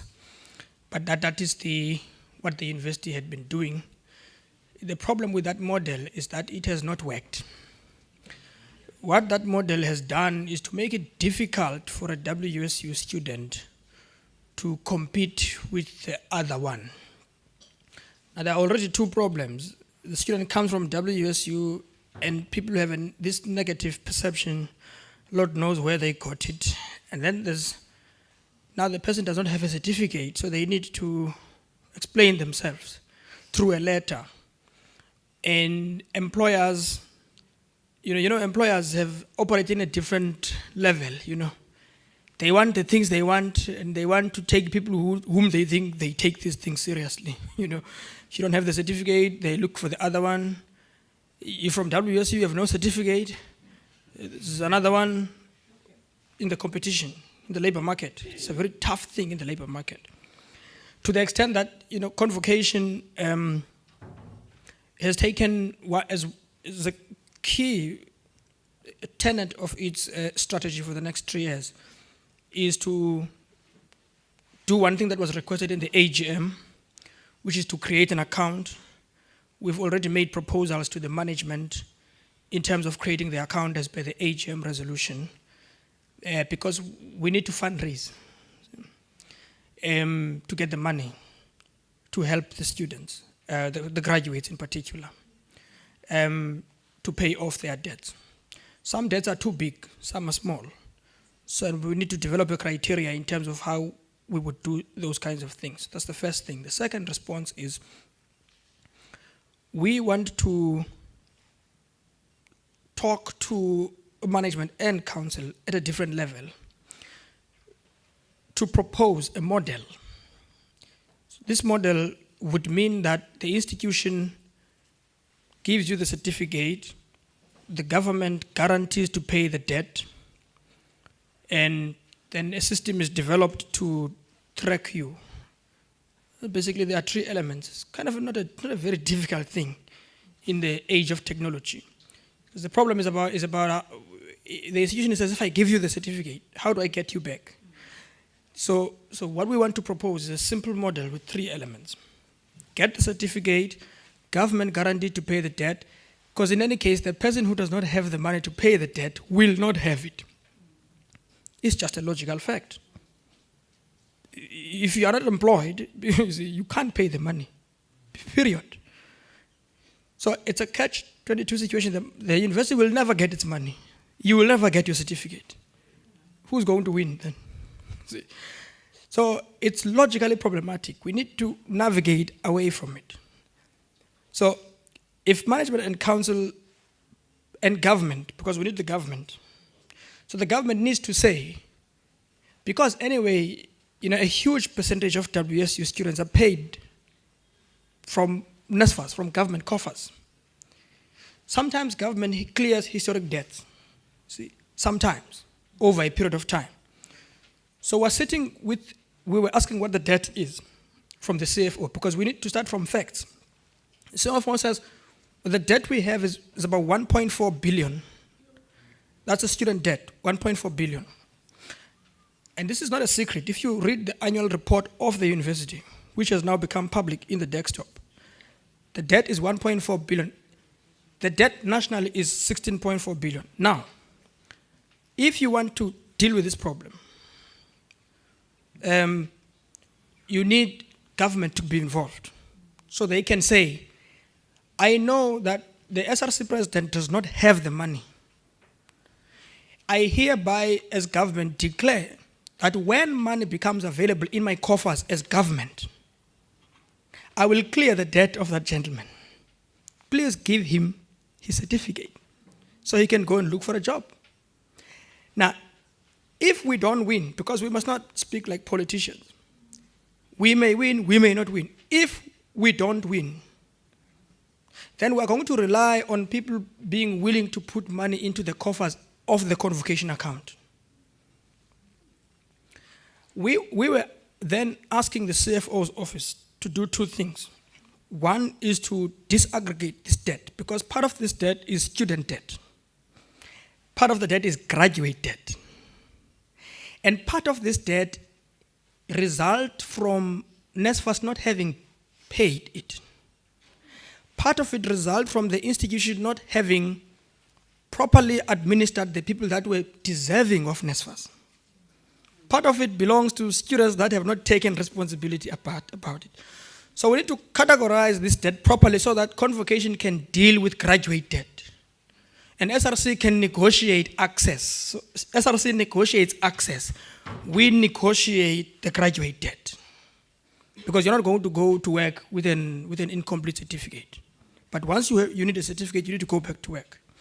So that's our position. The CFO is now disaggregating the debt on our behalf, so that we can. It's not going to be 1.4 billion. So that's the entire student debt.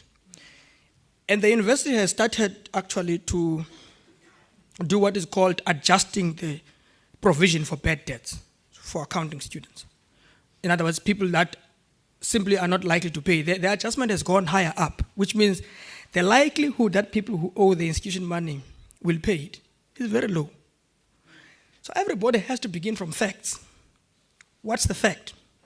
No one is going to win if we don't come to some agreement.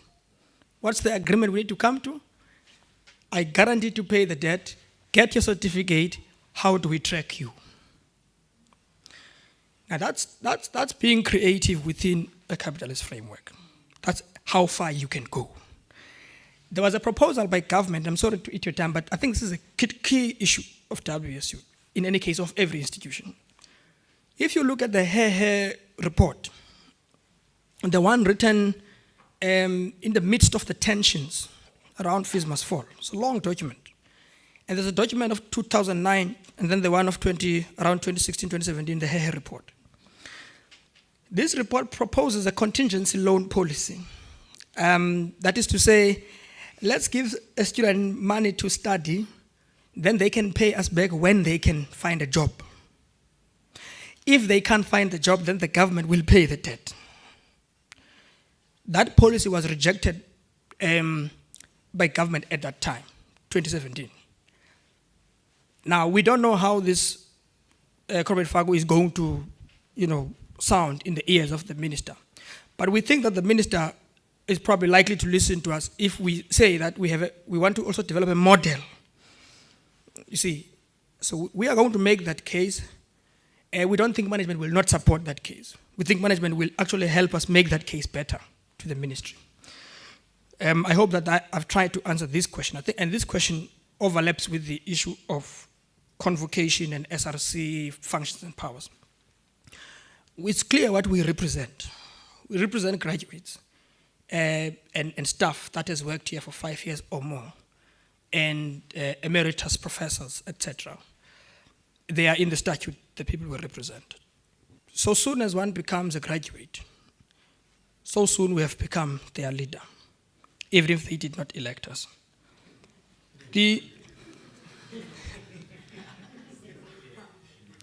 Yeah, that's the thing about being born into society. You 13-year-olds don't elect anybody. So on the question of accreditation, I think that is a matter that concerns both of us, students and convocation. Convocation's fundamental duty is to ensure that the integrity of these qualifications remain intact. Otherwise, woe unto all of us. See, and that's why we have a fundamental responsibility as convocation to be angry when there's a problem with accreditation. We don't apologize. We will never apologize. Because that's our constituency. We will not apologize to anybody, anywhere.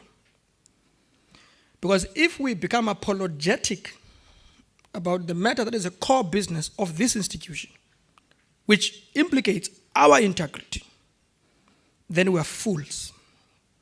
And we don't deserve any leadership position. So we don't want to be liked when this matter is on the table. We will make an enemy with all of you if this matter is on the table. And that is not a joke. That's why we were angry on March and on April. And that's why we're watching the matter, because the matter is being handled. And from what we've seen, the matter is done. And I can tell you now, comrades, if this matter pops up again elsewhere, and we find that programs of the institution are not accredited, we will fight, period. But we're not going to go on TV and on newspapers or on Facebook. We are going to fight inside, professionally, respectfully, with everybody. We're not going to start enemies as if it's necessary. We disagree fundamentally with people going on Facebook and on TV to talk about the accreditation status of WSU. They have no business doing that. We don't accept that. Because we think that they make the situation worse and bad than it already is. See, when Daily Dispatch publishes nonsense, we should come to our defense. We should not strip ourselves naked to the public. Otherwise, we are fools. See, we put our own integrity at stake. See, speaking on Facebook about ourselves. What idiocy. So, on the third issue, political structures can't. This thing about political structures. Our yardstick. I don't speak on behalf of council. The chair only can do that. But I can tell you, we are going to apply our minds to this constitution. This constitution cannot be inconsistent with the constitution of the country. Cannot be. It will not be. You can rest assured. Anything in this constitution that is unconstitutional in terms of the country's constitution, and that is not in keeping with the Constitutional Court ruling last year, is not going to be acceptable. Period. Because what the test we're going to apply, maybe Fagu will speak better, but the test we're going to apply is to say, is this clause that says that political structures have no right to contest positions, is this clause legal? Is it constitutional? I'm not a lawyer, but we have lawyers in the institution. And we have lawyers outside, if needs be. Council will have to find a lawyer outside, independent of the lawyers inside, to tell us that, is it legal? I'm not a lawyer, I'm saying so to you again. There are things that are too obvious, then there are things that are not so obvious, because I'm not a lawyer. All I know is that everybody has a right to contest an election. That I know for sure, regardless of whether they're a political party or an individual. But I know that for a fact. The right to recall, I'm not a lawyer again, but here's the thing. In any democratic society, there must be a constitutional mechanism to hold somebody accountable, including removing them. If you can't remove somebody, then you can't hold them accountable. Why is Cyril Ramaphosa undergoing a possible process of being impeached? It's because he can be recalled. He's recallable. So if somebody makes a law that makes it impossible to remove somebody who screws up, that's illegal. I'm sorry.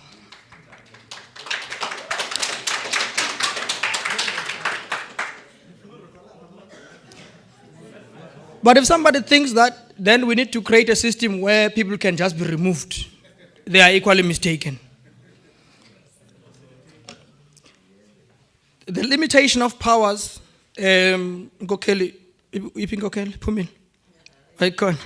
limitation of powers. How do you distinguish leadership authority? I thought that you believed in Lenin. I don't know if you don't believe in him now. The founder of democratic centralism, i.e., decisions are taken democratically. The leadership only has the authority to implement a decision coercively, forcefully, because it has been agreed upon. The leader has the right to make judgments and be accountable later if those judgments are not found. And the leader, in terms of the constitution, must come and account. Now, suppose you go to a council meeting. When you come back, you don't call a meeting of students. And then you go to another council meeting. No accountability. Oh, no, what's wrong? No, I'm waiting for the third quarter. What leadership is that? You can't wait for the third quarter when council has taken a decision to increase fees, for example. You are going to wait for the third quarter for what purpose? See? So other issues are logical. They are not constitutional. They are logical. In the spirit and letter of being a leader, you must be accountable, you must be transparent. You go and use 500,000 in the SRC, and then you don't come back and report it. You run away. Why? See? And then you come and report, you don't have any proof, but you say, oh, we spent 2 rand. But you have no proof. You are either a thief or you are incompetent. Or you are both.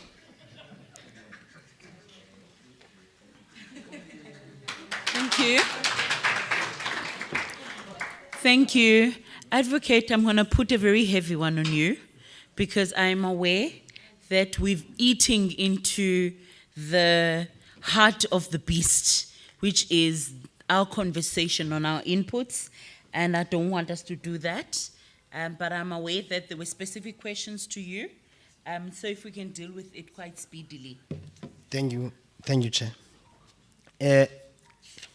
First and foremost, there was that issue about an African university, and we're supposed to have a space for rituals. ED in Canada, University of Laurentia, in Great Sudbury in Ontario, there is a place for African students to perform rituals. Recently, there's a guy called King.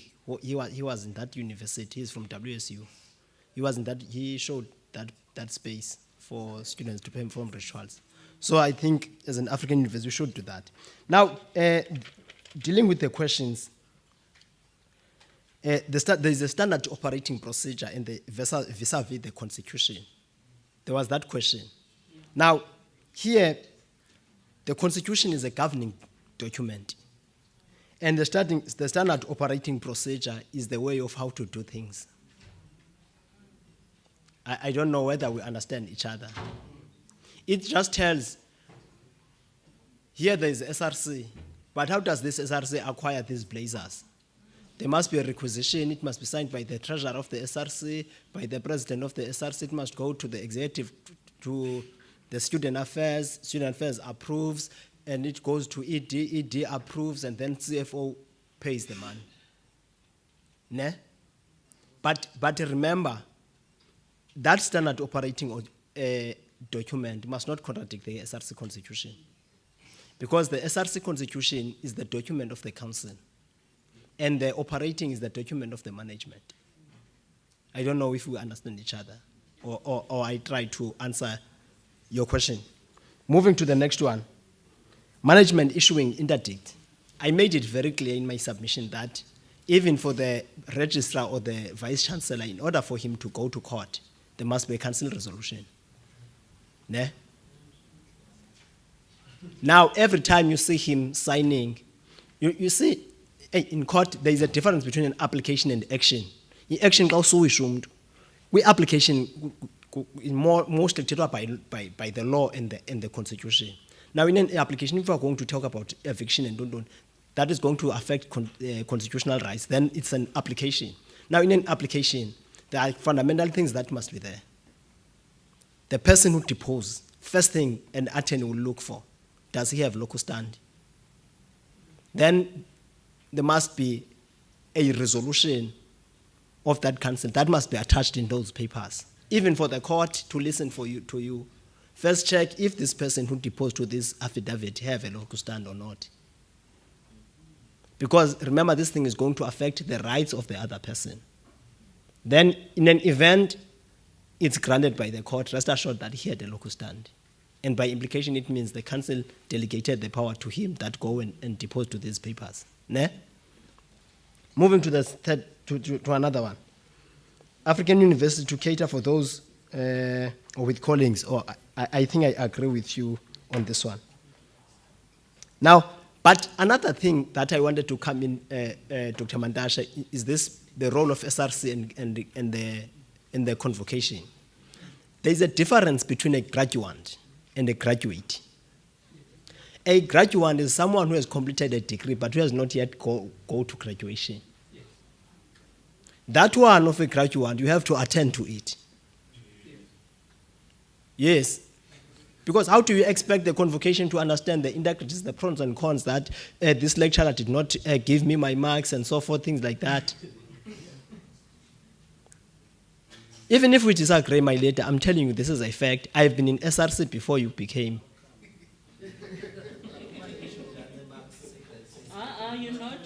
Now I'm just telling, I'm sorry if maybe I said something wrong. I'm just saying that there's a difference between a graduate and a graduate. And this side of convocation is for graduates, unfortunately. But now, I think also, I agree with you, President Foley. At some stage, the university, ED, need to reason with this thing. We have been raising this thing whilst even we're students. This thing of certificates is a problem. You see, an organization will advertise a post. 200 people, same qualifications, will apply for that post. Then the person from HR, they have to reduce that 200 to 5. And if you don't have a certificate, it means you're going to be a victim of being removed automatically.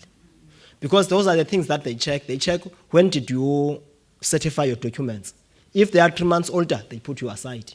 That is how they arrive to 5 for those that they will call to interviews. Because remember, they said they want LLB, and everyone who applied has LLB. So they need to reduce. So this thing, honestly, in true sense, and it does not help the university to hold the certificate for the graduates. Because, for instance, NSFAS, why NSFAS is able to get hold of us?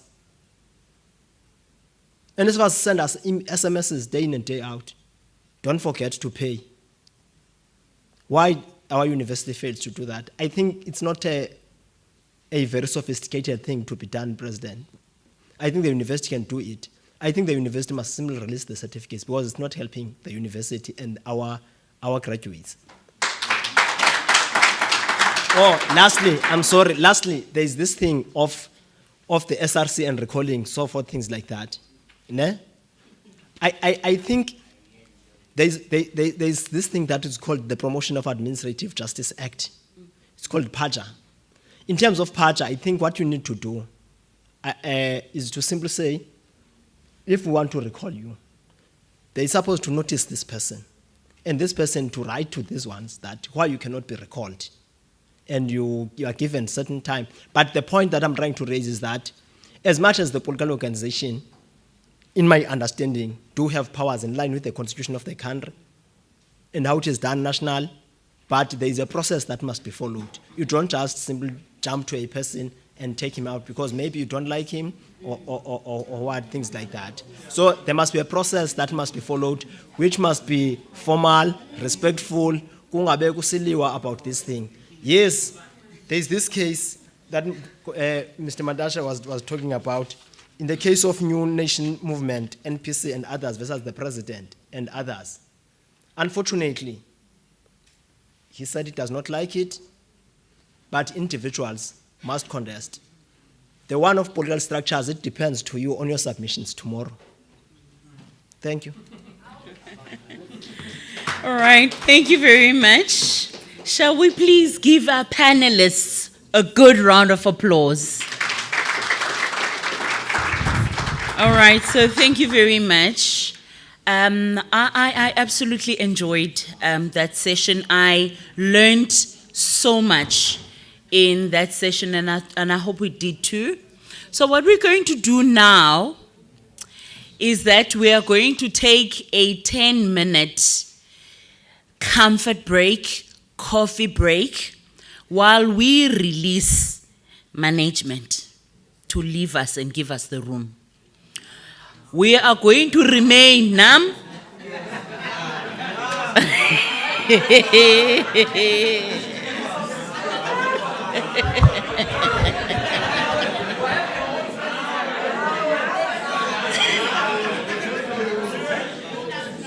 Okay, mamelani kaloku leadership. Sanundikhanyela ngoku. Mna kaloku mamelani. Andizuhola uba nindikhuphile apha.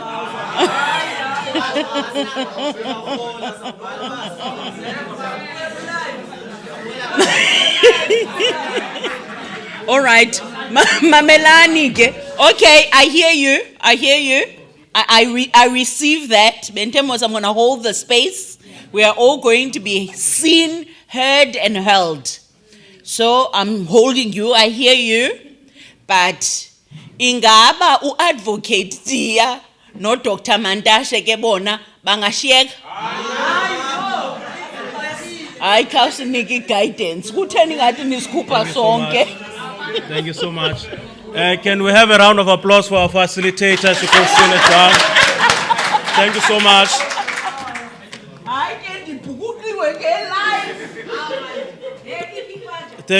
Thank you so much. Because of time, we will not be taking the comfort break. Thank you for your suggestion. Can we give a round of applause for Student Affairs as they exit the House?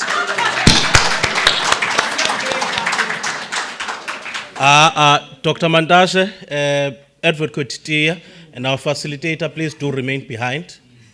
Yeah. Student Affairs, thank you so much.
Thank you so much.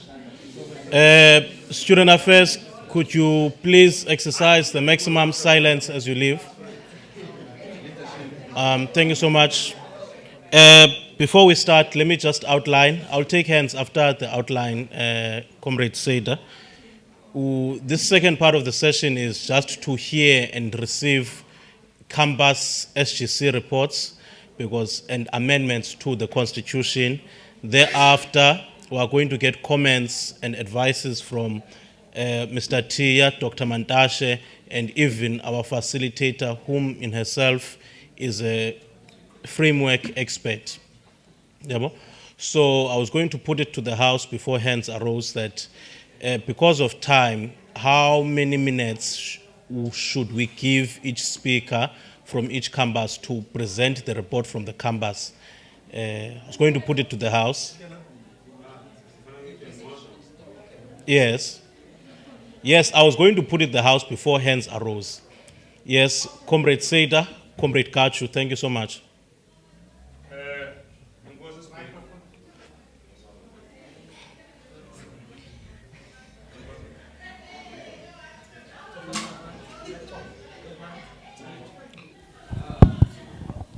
Enkosi speak, ne? Ndiyavumbuza wakho. But even before you ube ngapha kwi-podium, I've asked a serious question. I think nami kuyofuneka xa sele ndifuna ukuthetha vele ndiphakame ndithethe ndingaphakamisisa because ndophakamisa isandla liba ngabani ngakhonjwa. Andiyazi noba you should give it to the House now when I speak. The comfortability of all this thing. Because your utterances in Dogba to be advised by Mr. Tia, also Dr. Mandashe, the facilitator. You are saying so. But I, as a person whose status of this are rejected on the basis that even after the consultation, singakwazi ukuyenza le nto ufuna siyenze. Mna per se, I don't find it comfortable to discuss yonke le nto phambi kwabo. I ask you, Slalo, to let them excuse us. We'll deal with the policies of the institution. It's serious, comrade. And I'm sure even us all alone won't agree about it. But at the end of the day, the substance and the content must be there. So in the don't just do as you please. Yes. Give it to the House to decide sibone basenza kanjani. Enkosi mfowethu. Thank you so much. I believe that was a proposal from Honorable Seda. Can I get hands so that in the interest of democracy to test the proposal? I have noted you as Speaker of Queenstown. Kaju, I've noted you. Bagachan, you can come. Yes, in that order. Sudupakishe kaloku. Sudupakishe leadership. Oh, thank you, Speaker. I, Skonati Mapolo, I support the proposal of the latter speaker. Leadership is after hours. The proposal is seconded. Please release the other guys so that they can also All right. be relieved. We want to discuss things freely, so yeah, please. Okay, thank you so much. I believe in the interest of democracy, Iwelile. Mr. Tia, thank you so much for coming and taking your time to assist us. Equally so to our lovely facilitator. Could you please excuse this gathering? But I'm informed that we're going to see you later in this weekend as well when we are closing the summit. Thank you so much. Could we give them a round of applause as they leave? Before I leave, I'm on duty in the morning. Is that a session I'm allowed in, not allowed in? I'll call you. I'll call you.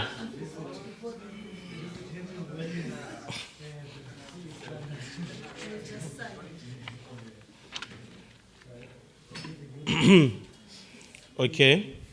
Now, in moving forward with the program, as Madam Linda Ambe Makaban.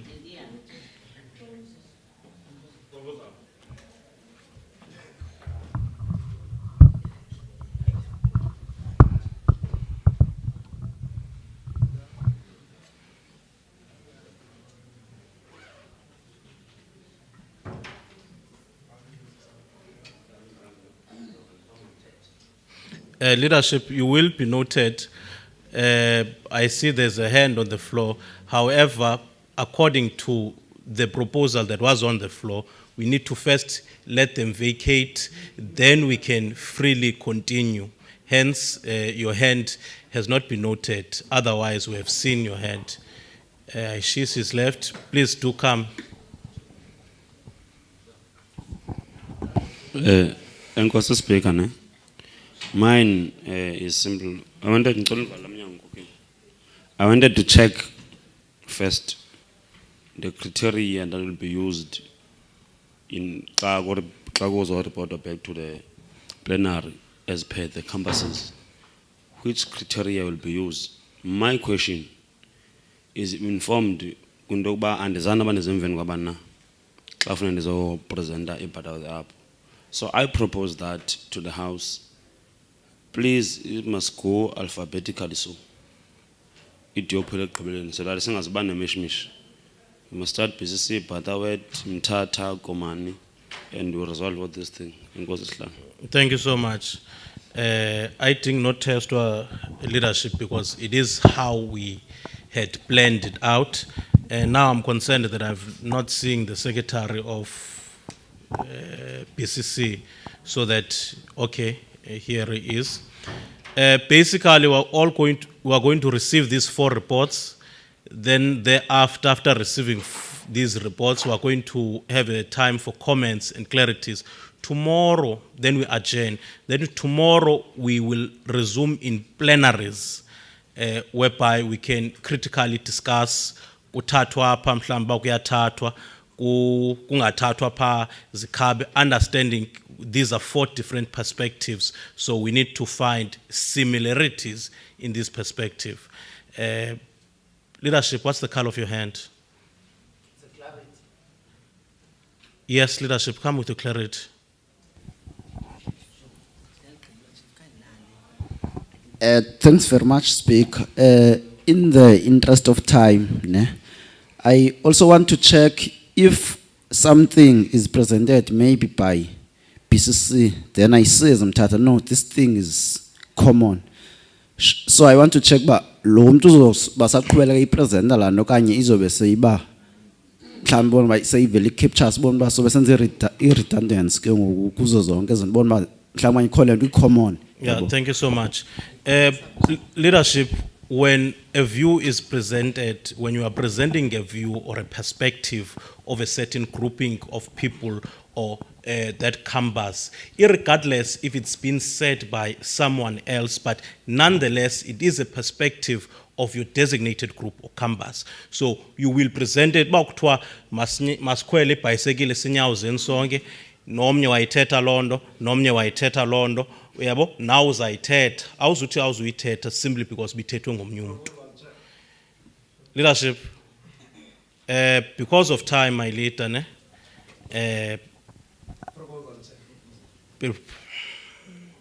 Come with a proposal. Sorry. Chair, I don't know, Yabo. But what I want to Chair is that, in fact, my proposal come in this way.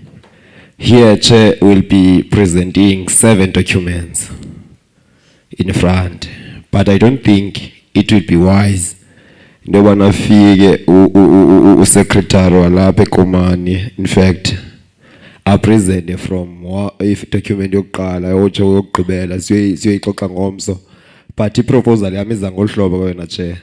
Ndiya propose into yobana ndiyacela if ever sipresenta i-SRC constitution, SRC constitution, beze bonke secretary bayopresent amendments ze-campuses zabo kwi-SRC constitution, because siyazazi ezi documents bazime kanjani.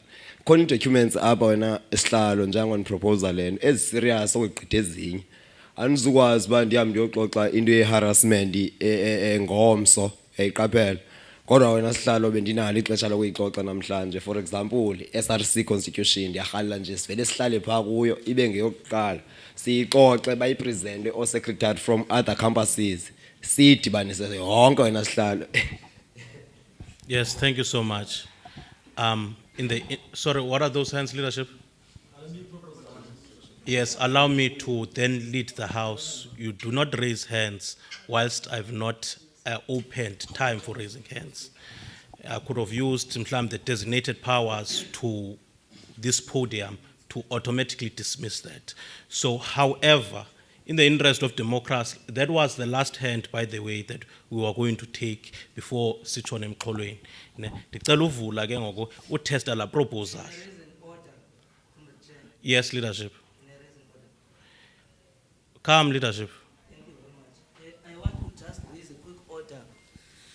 A quick order, Comrade Chair. This is Zipongala, SRC Premier of Butterworth Campus. It's just directed quickly to the chairperson of the House to say that once we have entered this session now, we have changed from who was in front. So I just want to say procedural, maybe it's not an order, but since you were at that particular time to retain, it's a procedure matter to say whenever we're going to go into a session of this nature that has got to do with submissions, there must be clear House rules so that we don't get to a point of saying we want to discuss, city says, discuss, what are the rules for the session, because as per the program, we are submitting. So let's first define that, rules of the House, nangale process so that we can be able to move forward. Kungabikho abantu abazo overstep. Now who's feeling like undermine xa sifuna raise meeting procedures, because sizabe sizazi basic environment enjani. If it's just a brainstorming session, asizozazi ukuba funeke sithini, because it is not going to speak directly to what we want to achieve here. Thank you. Thank you so much. Your order is noted. However, there was a proposal that we were testing. So I'd like first to test the proposal before then we respond to the order. I'm taking hands to respond, for that proposal.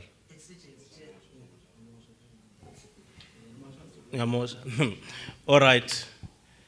No, I'm going to first take the order. Seemingly the mood in the House says that. The order was on House rules and the session. All right. Your order has been suppressed, leadership. Ne? So I'm going to proceed now. Can I assist you, Speaker? Speaker, assistance. Yes, the Deputy Speaker's assistant. Come, leadership. Come. Thank you very much, Deputy Speaker. Unfortunately, I am audible if I feel mic. We cannot discuss a proposal when we do not know the rules of the House. Because the proposal suggests how we move inside the House. How do you discuss then how you are going to move inside when you don't know what are the rules of this particular House? Yes. It's exigent that we first start and define to say, this is how we are going to move. Because the proposal had said, Makuza bandu payana bazut. It's different. Because we're speaking of documents here. What are the rules of this particular House? If it's a meeting procedure, if it's a meeting setting, then we'll know how to handle it. We must always be aware of the processes here, comrades. Thank you. Thank you so much.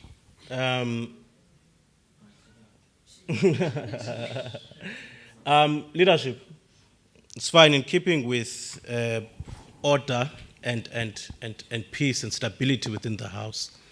I believe this was a session whereby we were going to receive reports as ISGC. Hence, you do not have student affairs present or other parties. The first session of this gathering here was what was classified as lekgotla. Hence, you did not have inputs from us as ISGC that much, but we were receiving advices and comments in terms of policy framework, the legality, and so forth. So this session, the second session, is an ISGC thing. Ne? It follows the standard procedure in terms of meeting procedures of an ISGC. However, we are receiving reports.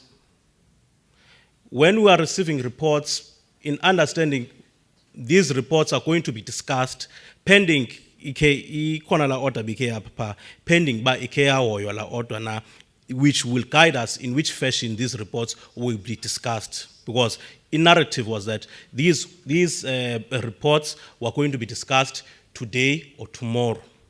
It's either or. However, the order there was seeking to, the proposal on the floor was seeking to extend it. Constitution, pregnancy, drug and alcohol policy, residence, and so forth. So the meeting procedures in which we are going to move are the general meeting procedures of an ISG sitting. I trust that everyone here is capacitated and knows the rules of an ISG sitting in terms of meeting procedures.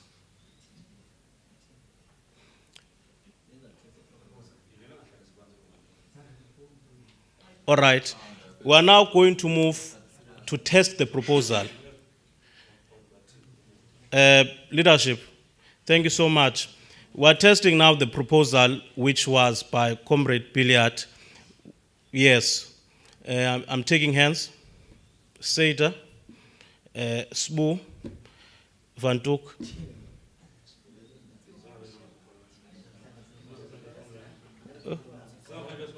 Huh? C3.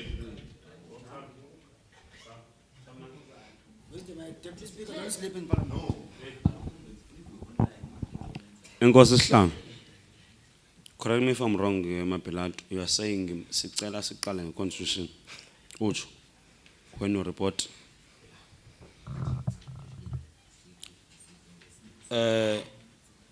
Mna, I reject the proposal of Billiard on this basis. Kuzo zoyi 9 as policies. Ayikho engaphezu kwenye. You must agree on that. Number 2, andizomana ngiqoqa ngaphambili ndiye no pregnancy policy. Ndiphinde nibuye ndiye no drug and alcoholic abuse. Ndiphinde nibuye my comrade. If ever kuthiwa kucuwa amba represent yenza yonke neconstitution yakho uyigqibe. Uma ecaleni ungamane usiya one by one. Yemadoda ngwe weekend sisemuntu. Leadership, sorry, it was Comrade Sbu. Yes, thank you, Honorable Speaker. I'm just going to reject it because I think if the honorable member had this program, he was going to be able to see that as the agenda stands tomorrow. That is going to be dealt with at that time because it's here. Now I'm rejecting it. I think someone provided me with the program. It's going to be able how we're moving now. So I'm rejecting it because here are not the submission of the policies, but of campuses. That's what we're doing now. The policy is going to be dealt with tomorrow. Now, I think someone must give him a program as well. Thank you so much. See how we're moving. Thank you. Yes, leadership. All right. The next one was Fantuk. Fantuk, in the interest of record keeping. It's fine. All right. A proposal ueli ayuelanga shem.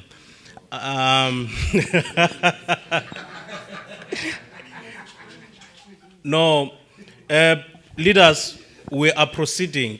The order in which we are proceeding our presentations is alphabetical.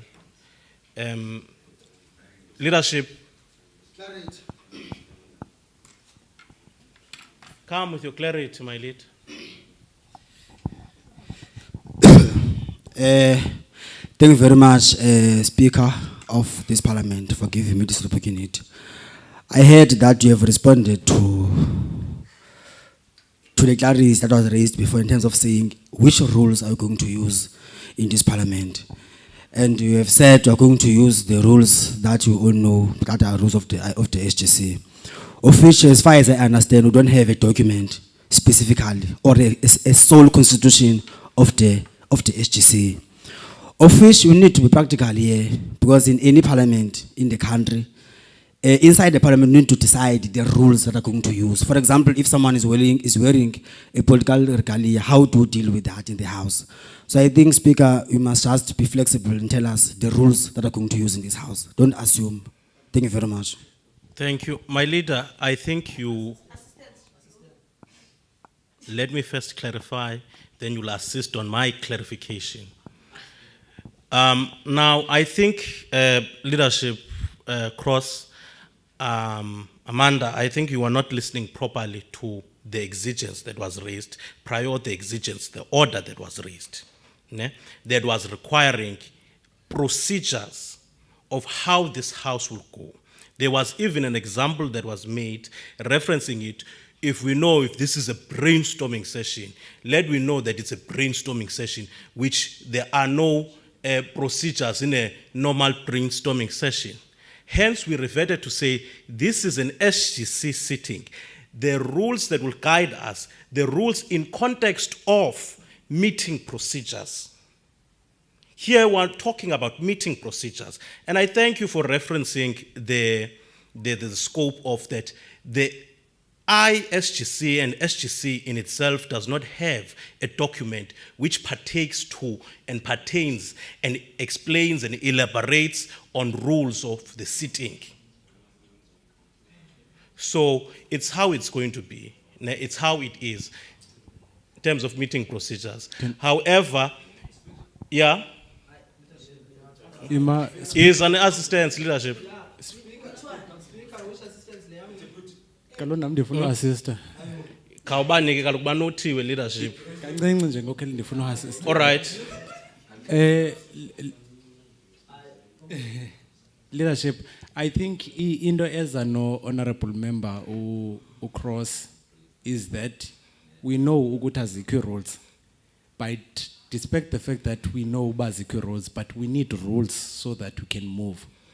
So assistance yam iza ngohlobo loba it's either you provide the rules wena okanye you give the House so that they propose rules, then iwele, then sitsho uba siqabile, then start as rules, we move with those rules. All right. Leadership, I think your assistance is very assisting. It simplified the question of Cross. I'm going to put it to the House, which rules to move with, so that there's no person, Speaker or Deputy Speaker have decided rules for the House, or zawuba contra or disgruntled because we are here for unity and we are here for the sake of students. Leadership, can I put it to the House? I will take hands to suggest or propose rules that we move with. Are those hands, leadership? All right. You are noted, you are noted. Calm, leadership. Yeah, mandibulele speaker. Yeah, besingeke speaker sikiyeke wenza iblanda apha. If lento ye rules bengasukwenzeka speaker besizanyanzeleka basiyiforce bigcinenzekile. Right yenyani assistant leza no deputy speaker that if bongazipreparishanga okanye onazo then allow us ukuthi senze lento ye rules. So ke members we must do lento ye rules ngiyabeka nje irule before ndingene pha ngifuna ukubuza umbuzo directed to the house also. Now we said to student affairs makaphumele ngaphandle because we wanted this to be a closed session. Now is it still closed if we are still online? Which is which? Because we won't sifuna ukuyithetha bengakho bayithetha. Maybe we should have also released abakhuluwa ngapha kwelacala. Irule yokuqala okanye irule endizayibeka nothi yokuqala eyi-1 nje lento besike ngathi sengaba ngasaphikisana ngayo apha. 1 bekuze apha unxibe i-political regalia okanye intoni besiyithethile kuseni even into enesitala i-political nanku enxibile uspeaker manje can imove ma-comrade ngama-rules nani.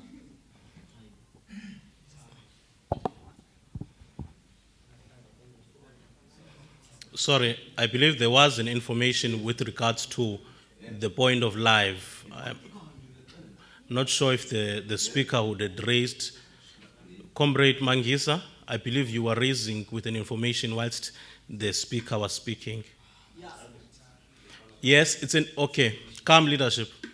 But I wanted to abuse you for a moment so that we can hear the information that would seek to inform his discussion or submission. So.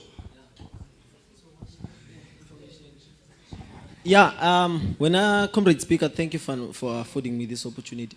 I believe when a comrades that the reason we inclusively with the ISGC executive proposed the necessity to have the live streaming was for the exposure for the outside student populace in terms of what happens within the enclosed borders or demarcations that we call ISGC in relation to their student lives.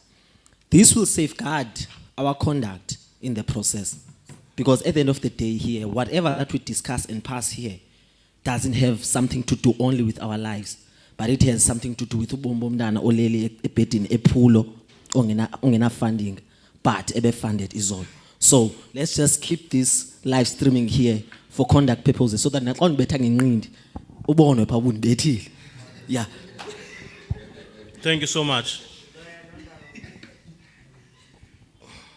Oh, okay. Thank you, Speaker. Nobuqalo wanqonqa nje. Bendisanele nduzana ne-house rules ne. I-1 endizawucela mna si-suspend kwesizaziyo ke which is exigency order. I would love uba singa-suspenda nje i-order because zii-submissions mos esizawuzenza from all these lenuzana campuses. So at least laa nto ye-order man iyadisturba xa uthi usathetha loo nto like say that we articulate loo nto itshoyo then kuzobakho someone ozothi order laa nto iyaphazamisa on its own.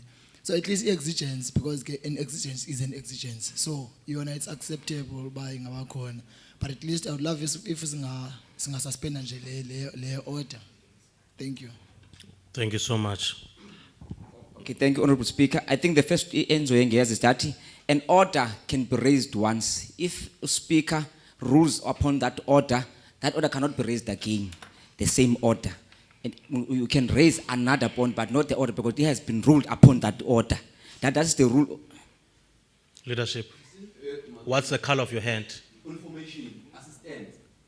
Please, guys, it's rules. House rule. Please, comrade Zip on goes in a points of procedures. Now, points of procedures is called order. But not rules. Parliament is there. That's why I said, it must be that. Okay, I get the speaker. Okay. As I move on, remember, I think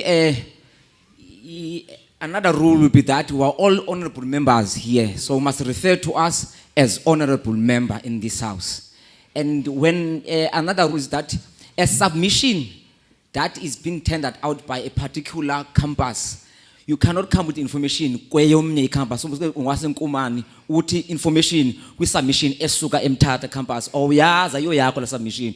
You wait for it, and then you cannot call it into order, not unless it's something which is documented. Because out of order, will share fly, that can be out of order, but not order.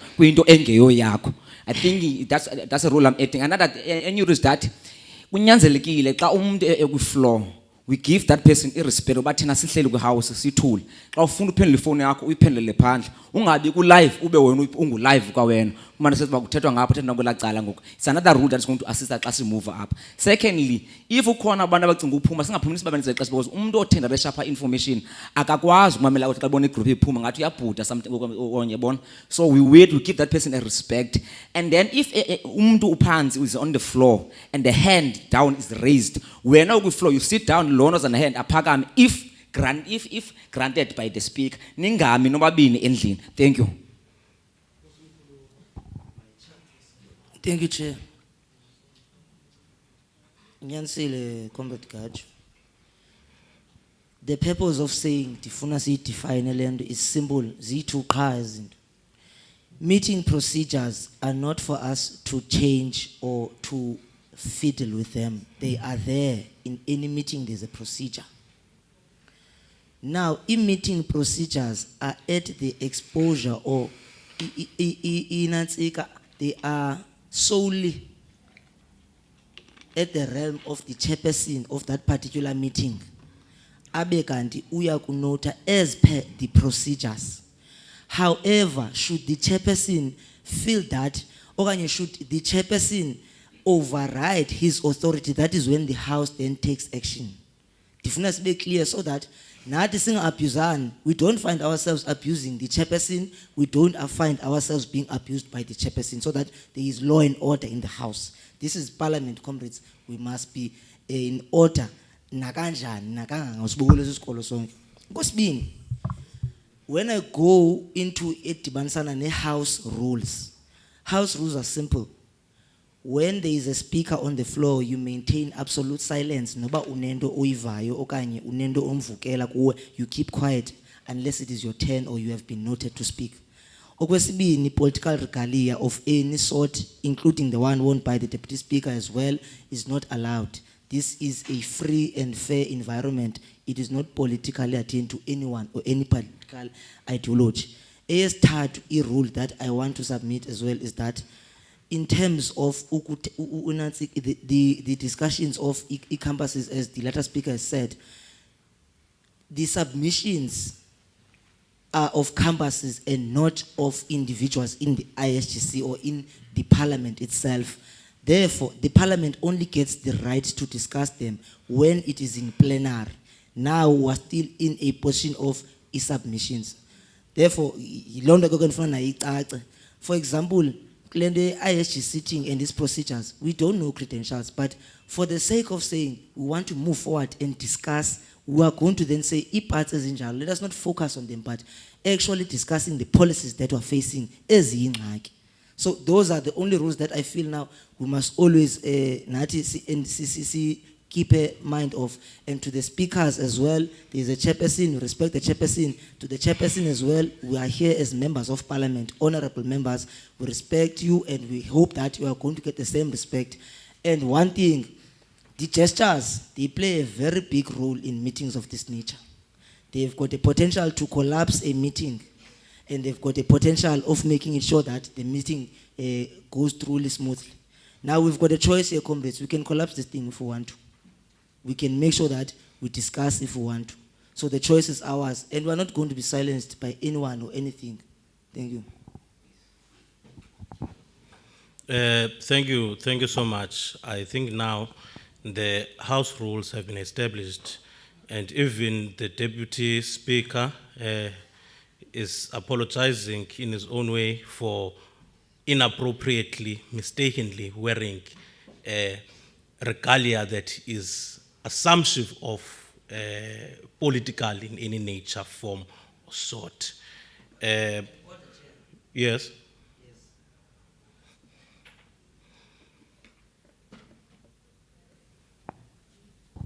Thank you. I said we're in Parliament here. We are honorable members. I want to raise an order to you directly, Chair. Yes. You cannot respond to a rule that has been, unless you are making a order in the House to say this rule is going to be scrapped or not. You cannot say that that was an assumption. Maybe if it was a political class of some sort, I was going to give some content. That star is related to the Cuban Revolution. That is the star that was believed to have liberated those people. It was a sign by Che Guevara. So you cannot say that that one is not political. That's a point of information. You must be aware, comrades. I would expect that when we are leaders, we've got that sort of information. Thank you so much, leadership. Ne? Comrade Chair.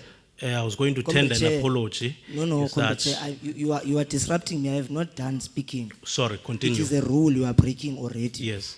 Thank you. Thank you so much. Thank you so much for the information and the House rules. I believe everyone has heard them clearly as they are. In the interest of time, it's now said that we proceed with the business of this second part of the sitting. It was said that we are going to start alphabetically in terms of hearing reports from campuses, campus secretaries. In the event that campus SGC secretary is not there, the speaker will then come and present a report. I'm starting with Buffalo, comrades, sorry, leadership. Thank you, leadership. I believe one of the rules that was set out was that you'd respect the speaker and the speaker will equally so respect you. So when I'm speaking, please do respect me by keeping silent, as we all have the best interest of this gathering. Should there be something you want to say to someone next to you, is you would write it on a piece of paper, and not unless it's supremely urgent. Thank you so much. We are starting with a campus SGC report from Buffalo City campus, which will then be followed by Ibika, Queenstown, and Mthatha, in that order. I need to remind that it's Buffalo City, Bika, Queenstown, and Mthatha. Mthatha. Oh, sorry, Mthatha, then Queenstown. I took the K for Komani. Ne? Then, so I need to remind the speakers who are coming on the floor, the presentation needs then to be holistic in terms of the documents. You don't present one document, now we discuss it, don't. It's all of the documents and all of the submissions. Before this first speaker comes up, there was something when I was opening here, was the issue of time that we give to a speaker to present, which I said I was going to put it to the House, so the House will decide, but kabani ufumana 10 minutes, kanye uyifumana la 20 minutes yonke le ibhalwe pha ekwi-program. So I'm taking hands for inputs on that. Thank you, Comrade Sbu. Bagachan, Anat.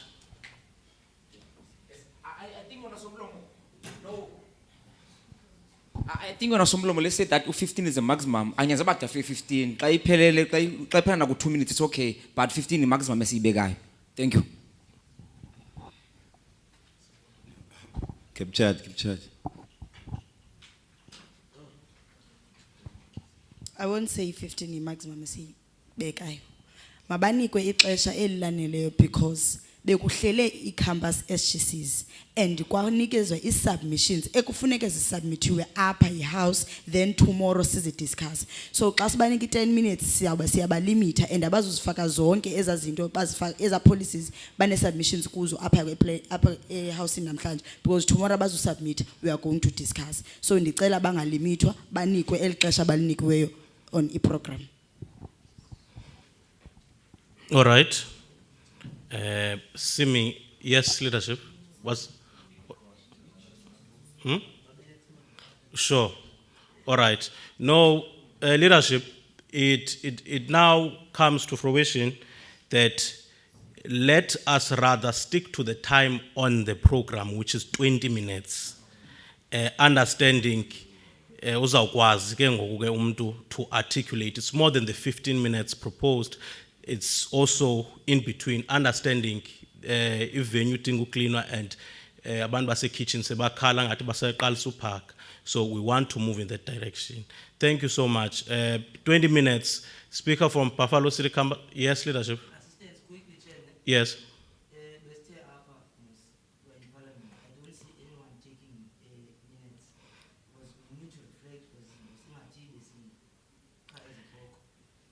Yes, I believe that would be the duty of the Deputy Speaker since the ISGC Secretary is in another province due to unforeseen circumstances, which was the apology that she tendered to us, as well as we had received it from her campus in relation when we had a secretariat caucus in the morning to see the state of readiness of presentation of these various campuses. So Speaker Wasebika also tendered that apology.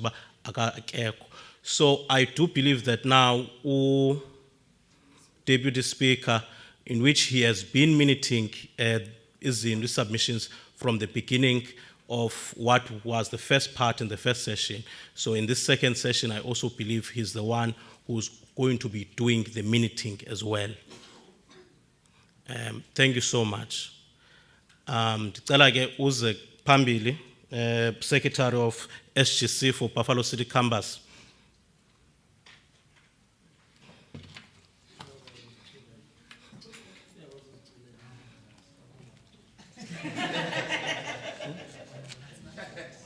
Honorable members, yes.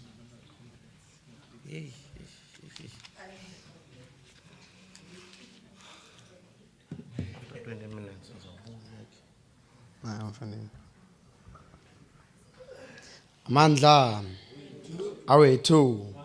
Amandla, awethu. Yeah, thank you very much, members of the ISGC. My name is Mvelo Abenda, the Secretary General of the Student General Council in USUPCC. I'll be short, comrades. I'll be short. I'll just deliver our submissions as the campus.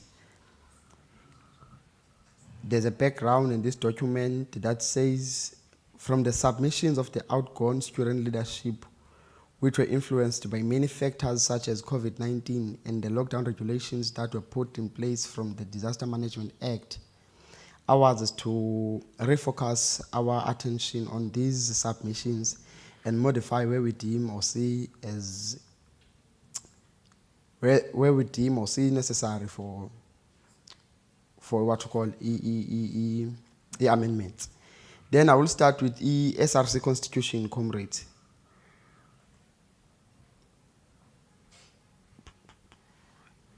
There's a clause that says, firstly, on the what you call, I would say it's a preamble. It says the standard operating procedure shall be termed the Src Constitution Manual, and its amendments shall be done concurrently with those of the Src Constitution. Then on chapter 1 of the Src Constitution, which is section 1, the founding provisions, we have added 1.1.2a, which says a commitment to institute wide quality management, to value and reward excellence, and to uphold and protect the integrity of the university and that of enrolled students. Going to chapter 2, section 2.1, which is the legal status. The SRC derives its existence from the Higher Education Act, the institutional statute, and the council. Therefore, it is not a legal entity separated from the university, and it does not bear rights of what you call illegal status. Then there's a clause that says there shall be no legal status or legal stance taken against the SRC, since it is the organ of the university as well. Then 2.1.6 has a clause there. It says all such structures, societies, and academic community shall be subjected to this constitution. However, student organizations shall have their independent legal status. We move, comrades, to chapter 5. Of course, kwezo ndawo noba nemibuzo kuyo so siyaphinde siziclarify ku discussion. Ndonqena ukhonza ixesha elinintsi. Ku chapter 5, section 10, and a mass meeting. The SRC, which is 10.1, the SRC shall convene mass meetings quarterly, which equates to 4 mass meetings per year. 10.2, notice of date, time, and agenda of the meeting shall be published at least 3 days before the actual meeting. Emergency meeting can be convened by a short notice. Students shall be granted a chance to add items as the meeting commences. Then 10.3, SRC shall have a page for updates and reports. 10.4, all SRC shall speak in a mass meeting with the Secretary General being responsible for taking minutes. Then we move to the Student Representative Council, which is ISRC, institutional, section 13.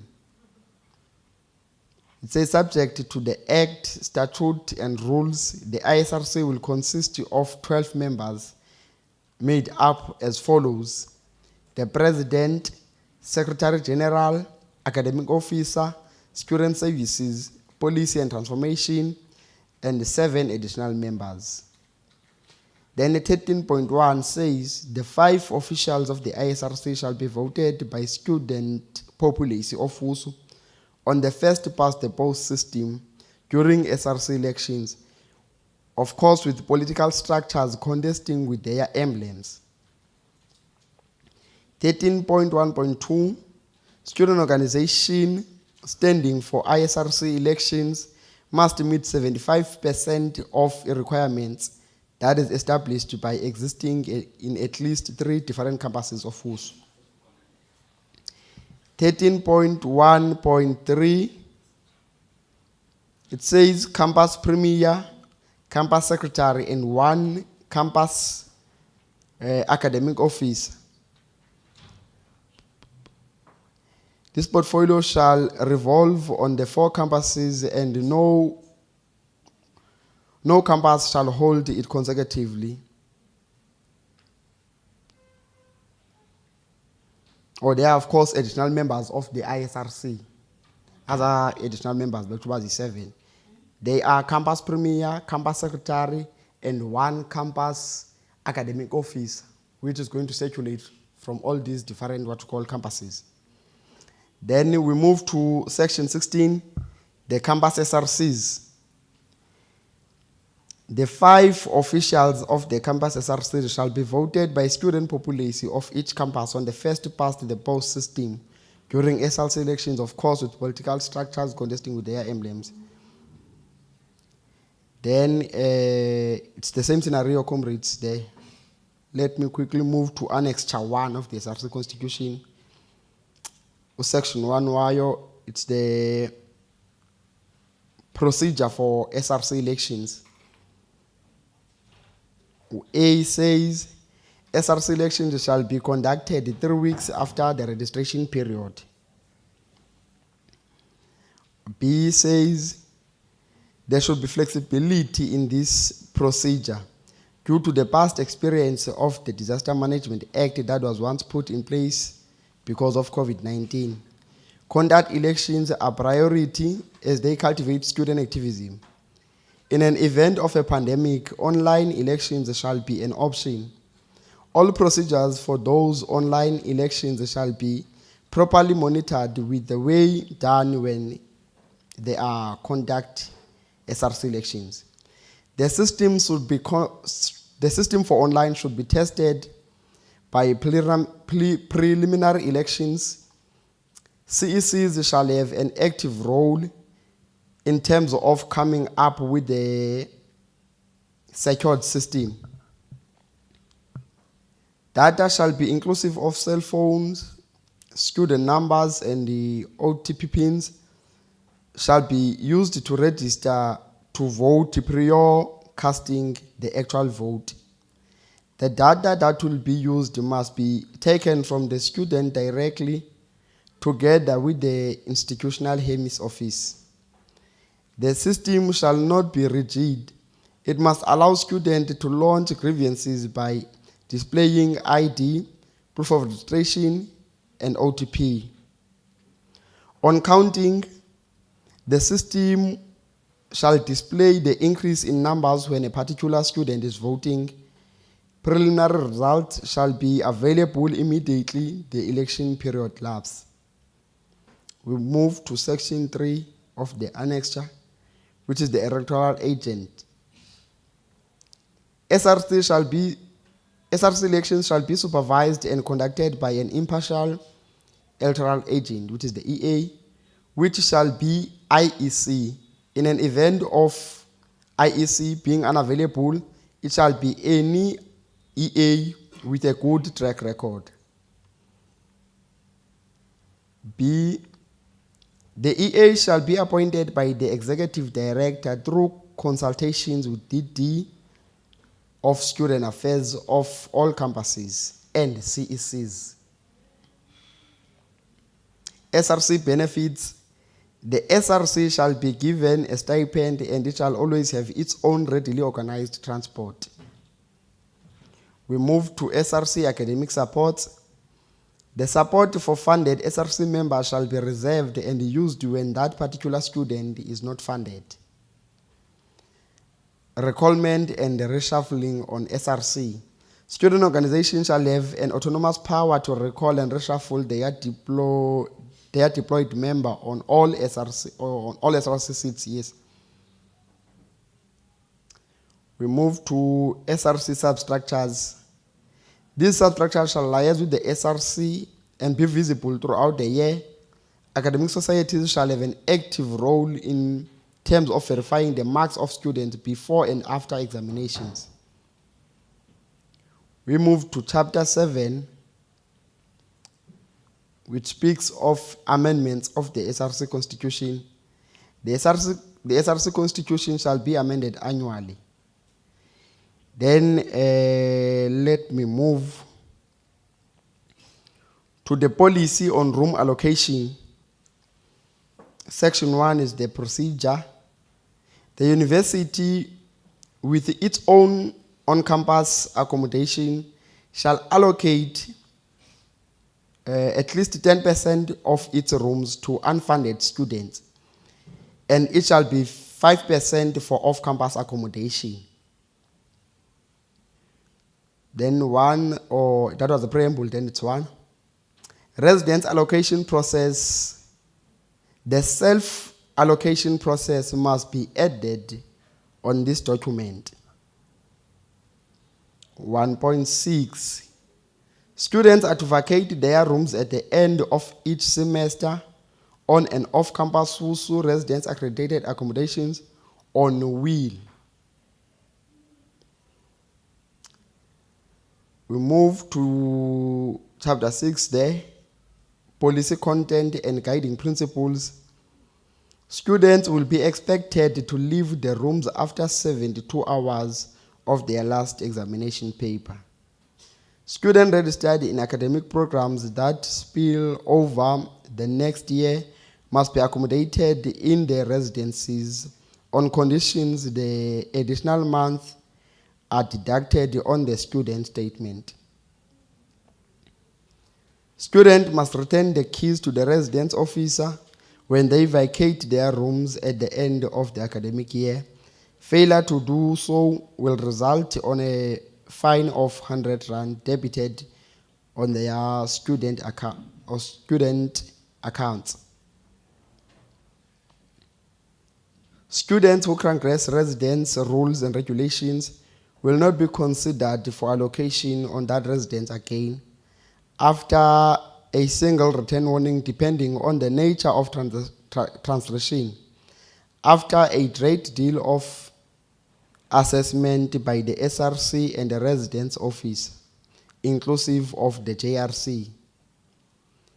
Each campus deputy director of student affairs shall be allocated 30 beds to cater for special cases that may not be catered for above. Senior students or postgrads who have participated in the institution leadership program can apply to be residence live-in wardens. All residents with more than 50 students must have a residence warden, senior student, or a postgrad student. We move to the sport policy. The university shall have a duty of taking care of students who got injured while being a player in a certain sport code that or until that student fully recovers. Then chapter 6.2, the policy content. It says the university encourages that there should be sport activities that are encouraging the participation of disabled students. Then on indemnity, whoso shall assist students in an event where students got injured while playing sport. Then we move to the next policy, which is sexual harassment. Then we've added another name there, gender discrimination, and the GBV policy. We've added GBV there. Then it's chapter 7, the role of managers. It says, managers shall provide training and educational sessions relating to this policy. Then you move, that was 7.3. You move to the role of students, to the role of staff and students, which is chapter 8. 8.3 there says, then the role of students and staff shall be to attend training and educational sessions relating to this policy. 8.4, to promote a harassment-free environment. Move to chapter 10, structure appointed for policy implementation. 10.1, sexual harassment committee. Campus committees shall be formed and carry the same functions as the committee and report to this committee, which is the sexual harassment, what you call a committee that is an institutional structure. We are saying there should be campus committees that are established. We move to 10.1.6. A nominee from the faculty of law or any relevant faculty in terms of the composition of that committee. We move to 10.1.8. 2 SRC members, social and welfare being a mandatory member on the composition of the committee. We move to chapter 11, functions of the sexual harassment committee. Any abbreviation SHC. 11.5, gather quarterly with students to assess the state of the campus. Then we move to chapter 13, the functions of the SHA, which is the Sexual Harassment Advisor. It says, quarterly shall convene students to assess the state of the campus also. Then we move to the following policy, which is the Campus Health Services Policy and Procedures. Yeah, I bekwanga as per what you call chapters and sections as we document. It says House committees and SRC shall be the contact persons of the ambulance. There shall be an ambulance and a paramedic located in our what you call campuses. The two clinics shall have PrEP in the case of what you call Wusu PCC, the two clinics both on Eskom House and Postem. There shall be 4 assistants, health personnel, then of course observing gender, what you call balance there on those 2 personnels, whose duty shall to engage students on the ground. Then medication provided in our institution must be verified to avoid usage of expired medication. Clinics shall have morning after pills to avoid unwanted pregnancy. We move to the following policy of student disability policy. It says, during the registration period, there shall be a committee that will consist of 2 SRC members, 1 disabled student, and staff members. The functions of that committee shall conduct and fast-track the process of issuing benefits of disabled students. Students with disabilities shall be allocated in residences that are near campus. There should be transport to cater for these students. Assessments, including examination, shall have an extension in terms of time to cater for these students.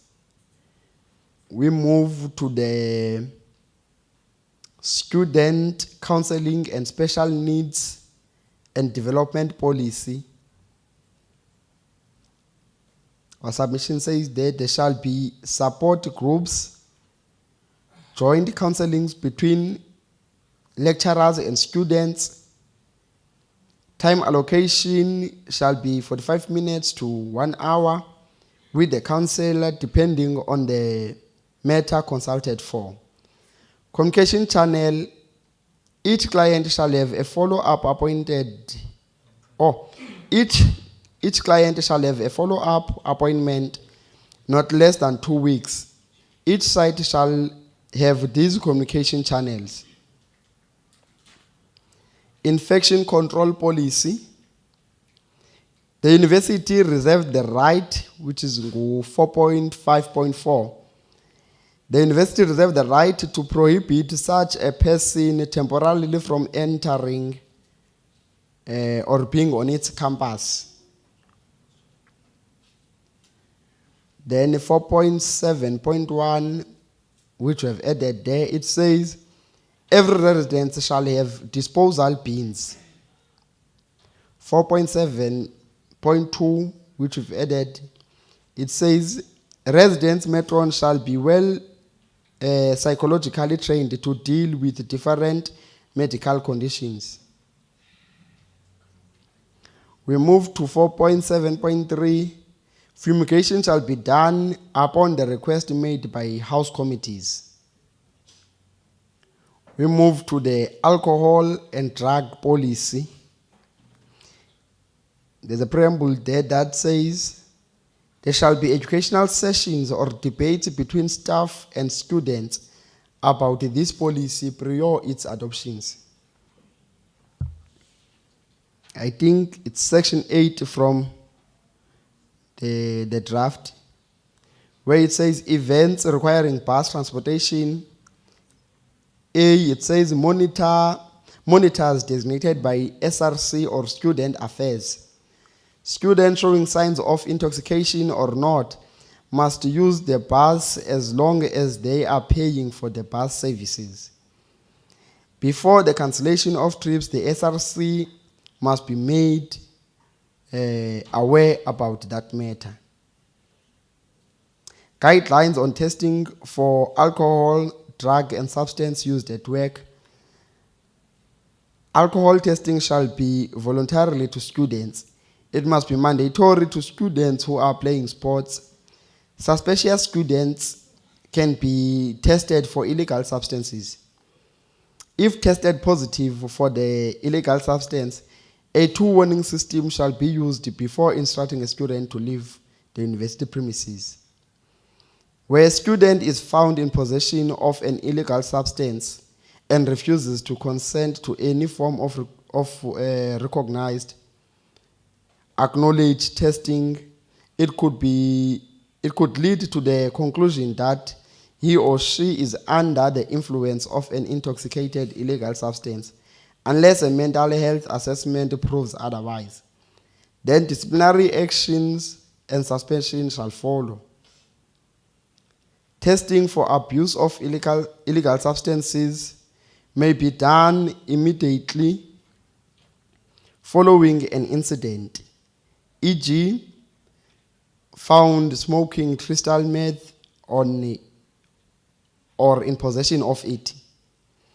A student identified to be intoxicated by illegal substance must be immediately suspended for the remainder of his or her day as unfit to perform duties safety. In accordance with the Occupational Health and Safety Act, with the instruction that he or she must report for the duty following day and the disciplinary procedure must apply. Then there are policies which we are recommending that the university must draft or must have. One of those policies, it is the LGBTQIA+ community policy. We're saying that the university should create a policy that will advocate for this community and create a ground that is non-discriminatory and lenient to every gender. Then we move to another proposed policy, which is a laptop policy. We're proposing the draft of the laptop policy for students. It says the university shall have its pile of laptops that are serviced regularly, that are accessible at all times by students, whether they buy or borrow from the university. Students shall borrow laptops from the university and return them at the end of the academic year. Then we move, comrades.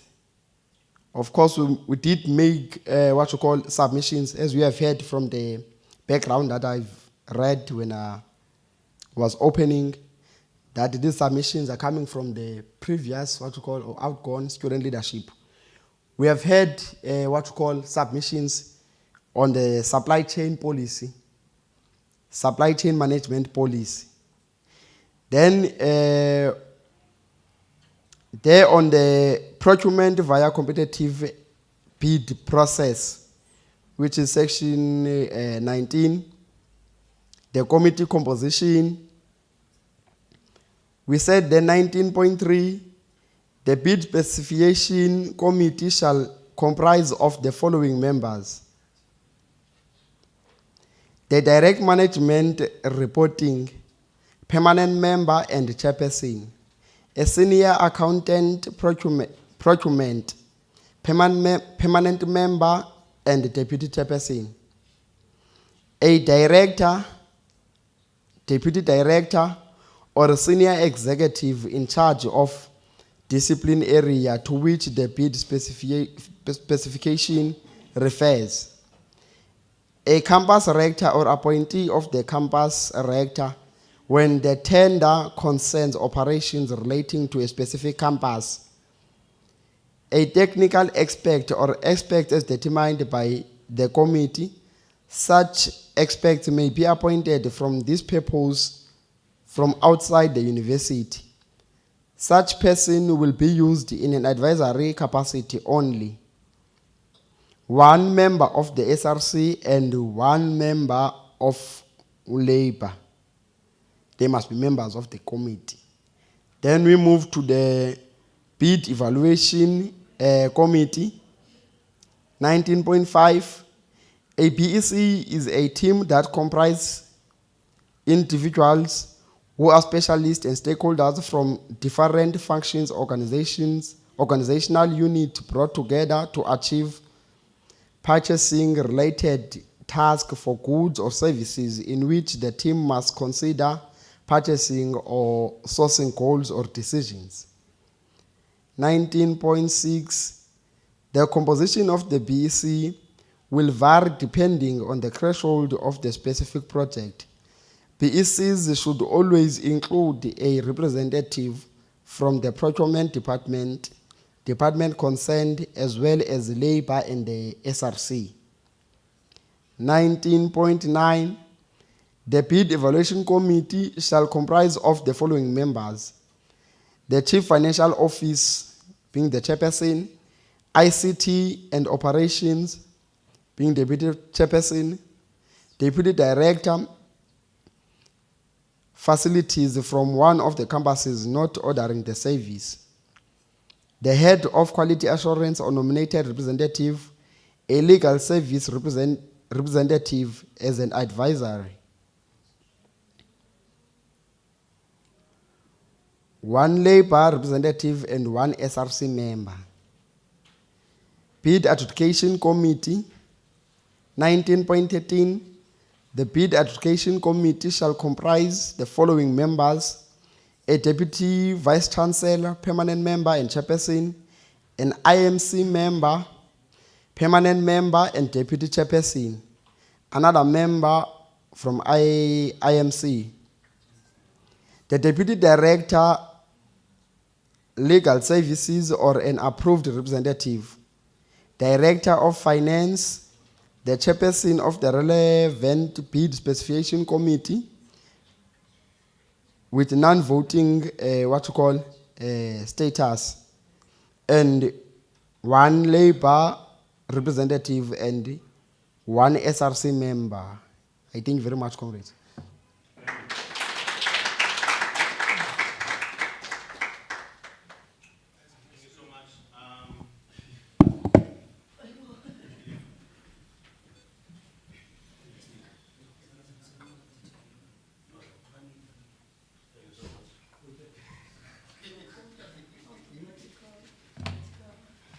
Thank you so much. The hands I'm seeing, are the clarities on the report tendered? Yes.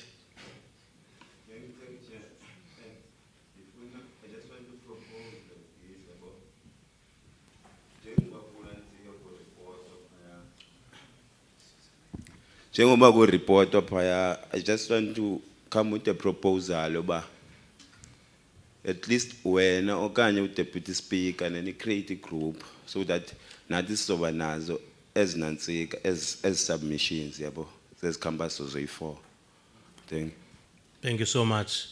I think iweli lanzukwazi nona ube ndiyithesta because it's something we had discussed with our secretary this morning, such an initiative. Otherwise, they are due to submit reports zabo namhlanje abakuthi, but they wanted to present it first to the House, then they submit it. Not that mhlawumbe ibuzwe iclarity ayitshintshe into, no, uzayisubmita nje injalo, but just that respect for them and the campus so that they present it, then they submit it. Otherwise, everyone, tomorrow in the plenary, we're going to have reports you're going to have a soft copy, going to have a physical copy as well of each campus report, so that it would make it easier for aba technological, aba ke ngoku bakholwa ubhala ngepen ba i-right le, i-wrong le. Moving forward, yes, leadership. Another thing, Speaker, to assist me kwi minute taking. For minute taking purposes, bengcela the next presenter or the next speaker, xa thetha nge-policy, if ever it's 19.6, ucho bangu 19.6, so that I note it down, because andikwazi uthetha ubhala yonke le ndithetha, so ndithatha la number. Thank you very much, Speaker. Thank you so much. And cela ke uSpeaker wase Butterworth campus aze ngaphambili.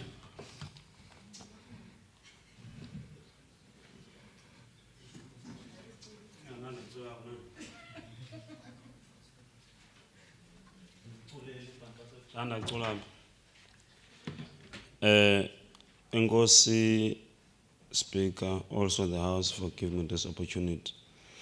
Mine is simple, honorable members of the House. Now that the Secretary is absent as a head, I think I will make the submission of part of the canvas. I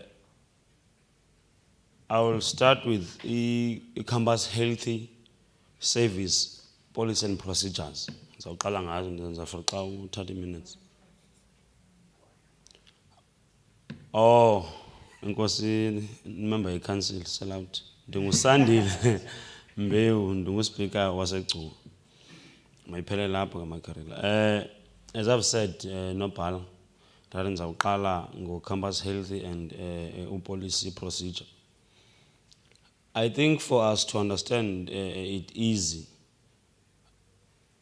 I must say, Uba, as Badawed was saying, what informed us, so that is Oba Galendela Sifuna ngayo.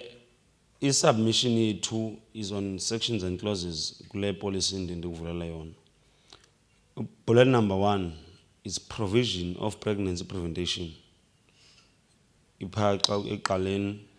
Then it says, further says, clinics to provide dental dams for oral sex, lubricants and finger coats for sex and sex provide healthy education regarding how LGBTQI plus community can get HIV and AIDS. The reason why we were saying there must be dental dams for oral sex, as in WSU diverse university, each and everyone is allowed. There are things that are being used particularly by our LGBTQI plus community, which is, we believe, if you go to a block yako as umjita, uzofika ikhona lento ikhuselayo i-condom. Xa amantombazana zikhona, but when you go to theirs residences azikho ezabo. Akuthiwa ke ma-comrade members of the House, akuthiwa zinto zasezandleni zinamagama azo, you understand? Also are saying the educational part must be made about how could they get the infection, you understand? Singathi on the basis that bona bayenza ngendlela ehlukileyo, then they are not in the verge of getting it, you understand?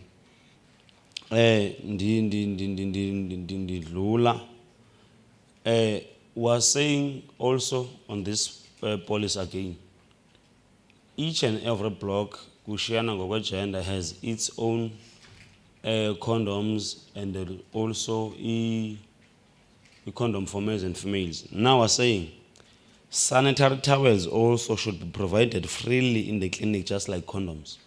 That is our view as Patawet. Ungayipha umsese xa iqubulisekile angazi noba engaya kanjani, because we believe we've been preaching this thing. Ukuya kwakho kwi-sex is leisure, but ukuya kwi-menstruation cycle for umuntu ongumama indalo awuzuthi uyijike. We're saying again, page 10, the proposal is that implementation should be always standard by policies, which the policies also would include the LGBTQI plus. Asizokwazi ukuhlala apha sixoxe singayazi what is that they need. We understand at the campus level they're present, but also their needs, even on the ISGC, because we understand this is a compulsory one, then we send it there.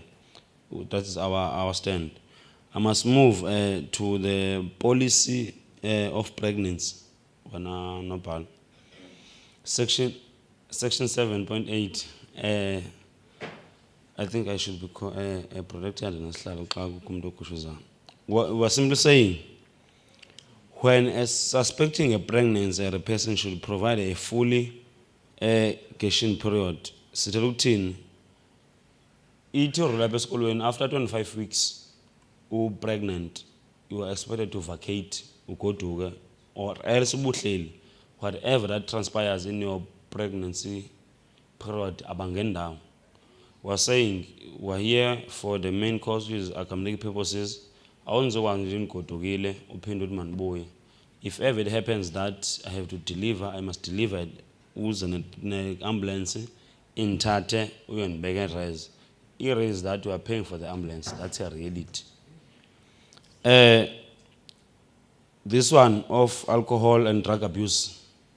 We must say this thing when I speak.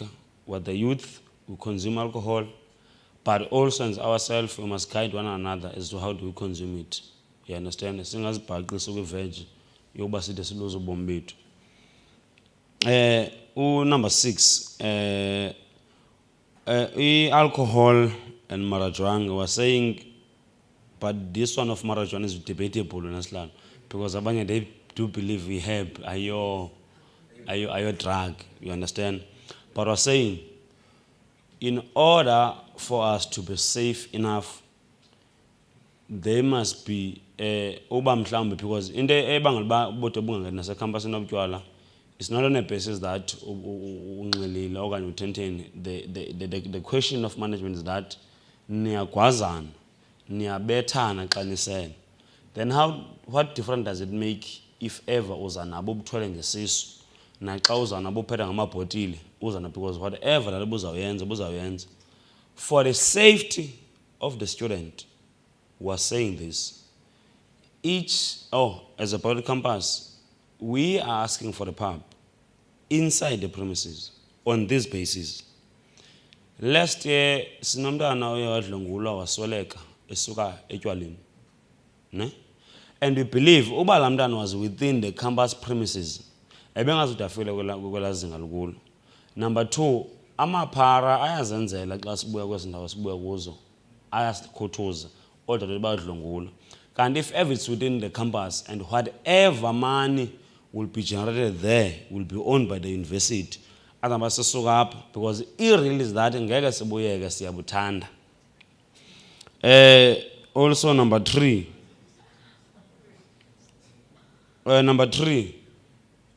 Umuntu mangakujonga emehlweni xa ungena ecampusini expect ba usele or else. There must be some measures that are there to test by indeed ngabe usele na bangenza ba unomvuka and ufuna ukuya ephepheni. You understand? Uthi ayawuzoya on the basis that ba even also the policies that are different, they are also for the management. If ever even the lecturer, if ever is drunk, must be sent home back. Ambohlala kwakho must teach abantu abanemivuka on the basis ba bayaza basebenzana. Number 3, which is another policy, Nobel, is sexual harassment and gender discrimination. We've been dealing with this thing. Ingagombi, those who are more political, being accused by umdlongule.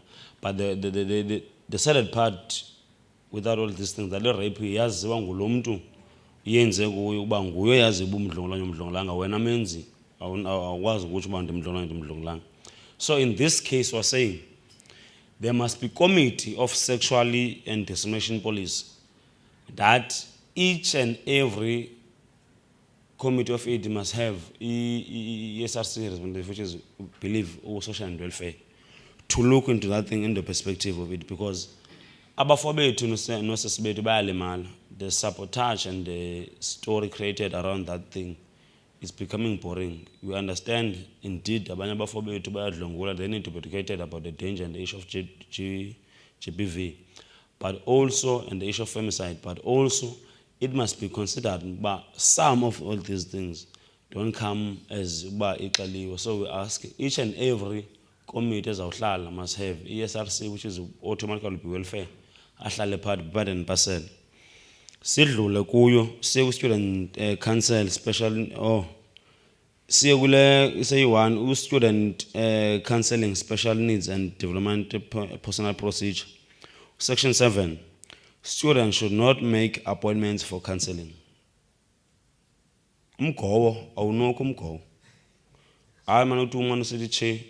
If ever now I feel like I can go right, I must go there. This thing too, you must appoint.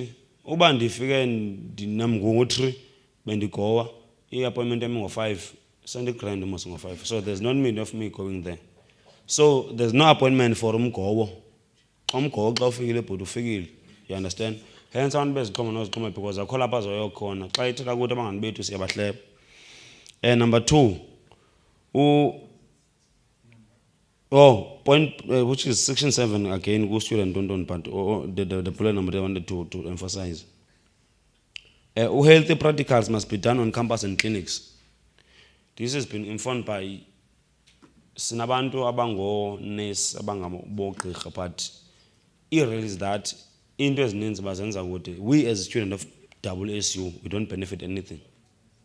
So I'm emphasizing that each and everyone must go to apho khona campus yasegcoki clinic must be students at WSU, as a teacher at WSU must be there and make sure uba iproducer lento ebeyititshiwe.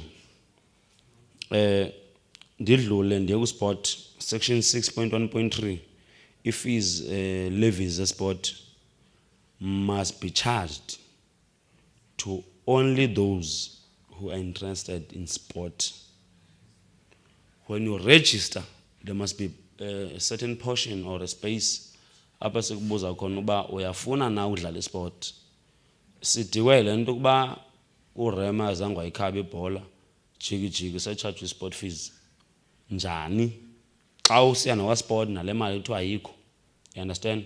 So I must be asked uba ndiyafuna na udlala sport okanye andifuni. Number 2, kwa sport kwakhona section 6.4 medical assistance. The university should take full responsibility of its players even after the first injury. Kuthiwa apha esikolweni if ever ubulimele udlala you will be taken care of ngexesha usiya esibhedlele. Xa sele ubuya zibonela ubo ugqirha umhamba njani nini yazibonela. So that thing must come to an end. If ever ndilimele ndidlala phantsi kwegama lewusu mandihoywe until I recover, if ever fanele recover. Number 3, on the issue of sport again, it was 6.7. Also on the issue of sport, ziyenzeka izinto umuntu asweleke edlala sport. There's sport like rugby, ne karate, ne boxing, yabo. Umuntu yakwazi ukusweleka boxing na rugby yakwazi agilwe ngedolo abhubhe same time. If ever it reaches to that level, that student must be compensated. If ever bendidlala ibhola ndalimala kwathiwa long time injury, I must be compensated because benzophuma apha mhlawumbe ndiyodlala ndibonwe ngaphandle. Now that andisabonwa and i-career must iphelile, understand? Usu must do something. I must be kuthiwa sayide siyakubulela uba yabo because irrealizable uba sifuna ukudlala sibona ngaphandle. Mandidlule ndiye ku section 6.1.4 kwa sport kwakhona. Students who are not registered students should have their own levy to pay. Ithi mos iwusu ino 40% efuna umthetho ngaphandle for in order ba because exist community asizobhatala abanye abantu ngamadoda, please. Also, e-sport and field must be conducive. Zikwazi ukudlalela ziba kusho ibigcuwa izoba ne-sport yayo, appreciate that. But we're saying each and every campus mawucaka uba siyabhatala mayingabe senzela imfefe ngathi siyabonelela. That's our submission on terms of sport. Also, the transport for outside residences should be provided for any person who needs to go to practice. SRC members must be allowed to fundraise for sport programs. Awuthi uzothiwa ndijima ikarati abe ngixelela ulandlord into yokuba I'm not allowed ukuba emveni kwafo transport ayihambe but ijima iqalufo. You understand? There must be agreement that is common in between. Also, unengxaki ezistudent man uthi hayi azikwazi ukudlala akho mali, give it to SRC. SRC we believe they are one who are interacting with the student. Mhlambe there are many ideas. Also allow them to the table to be there and discuss about how to fundraise for a sport. All residence policy allocation must be only on standard A and B. There are grades most at WSU. Grade A, B, C, D. Grades zohluka as per the spec and uba inhlanga nganandrazi yakho. If ever it happens that we are from group C to D, siyacela manga allocate abantu orazini yakho. Because ilento yenza abantwana abastrike ngathi sikhangele ngathi dominant image ye university. So only A and B only that must allocate student because they're paying a lot of money to be in a space that is not conducive. Or number two, inspection must be done quarterly in the presence of student committee. Because in this if man's is that bayabolekana landlord ezinto mhlambe xa uya ku res yakho speaker ufika kukho fridge engu Samsung double door eziyi5 but within the period of 2 days uphinda zisekho, you understand? So ufika man kuyabolekwana ukuthi inspect you pha kuwe hayi nakumka keziyo bayabolekana in the process, you understand? So thina sinto okwenza business our needs won't be satisfied. So we're saying quarterly the inspection must be done. There must be a special arrangement for LGBTQI plus community. What do you mean by saying so? On an allocation room, I might be Sandile as you see me as a male, but in terms of identification, I don't identify myself as a male. No, in terms of gender and sexuality. So I'm saying, even on the issue of allocation, if ever I'm subscribing to the LGBTI plus community, I must be asked Mdaka speaker, Sandile, are you comfortable uklala no cross Roman? No, I'm not comfortable. Now I don't identify myself as he, I identify myself as her. So they all allocate on abantu abangwe her. No, I don't see myself as her and his. I identify myself as theirs. I must go to certain thing so that the environment that we're in must accommodate us all. Done for this one, I must go to the one of the SRC constitution. Ours is simple as follows, honorable members of the House. Number one, on the SRC constitution, we're saying the SRC members must have a stipend for their term in the SRC office. Irreal is that first year can be an SRC member, but the second up to third. What informed us to this decision is that at WSU, we are with the second year to co-funded. So you can't expect me to be funded by student, also funded by the hunger. That's a reality. Stipend, the initial price will be discussed with groupings. SRC elections must be done in April each year after registration. What informed us to this decision? We are appointed, we are voting in October. We are goduka. Awukafungi nokufunga ngoDecember yahlala iCouncil. Ixoxa i-registration bihamba njani. Awukho because awukafungi office. Xa ubuya ezinkokheli uclaim ukhokheli ubuyela phezulu kwe-decision sezithatha registration. Ungekho ziyakufana straight. And it's the only thing that makes our registration to take long because asibikho kweza meetings zihlala zithatha decision because kusungathethe oath in the office, you understand? So if ever in December the office you come there, you discuss when the registration uyigqiba, emva kwe registration uyigqibe, then you give baton to others, give you elections. ISRC must be stand-alone structure and be elected as such. What do you mean by saying so? Ukuba so votela iSRC zonke sigqibe emveni koko sime kwi-I ke uba I nayo izavotelwa direct, not in a boardroom. Mayivotele pha direct nayo. Number 3, the ISRC must have its own budget, must be conducted by them. The I, meaning the institutional, if ever the crisis at Mthatha needs to be addressed, anytime, any day, you must go there. We say ISRC must have their own people who are going to transport them day in, day out. Ungadofuna Mthatha, kuthiwa uzokwazi Mthatha, but there are issues of student Mthatha and you claim to be the ISRC. You understand? So we're saying, in a case whereby the recognition or the podcast structures is retracted and the student affairs does not or is failing to approve, the ED student affairs must intervene. There are cases whereby ekhampasini mhlawumbe weso uyasokolisa, not ukusokolisa person, but is because xa ugqiba kusayina mos kukho into ethi bayigqibeni, I will be abandoned by the rules of this constitution.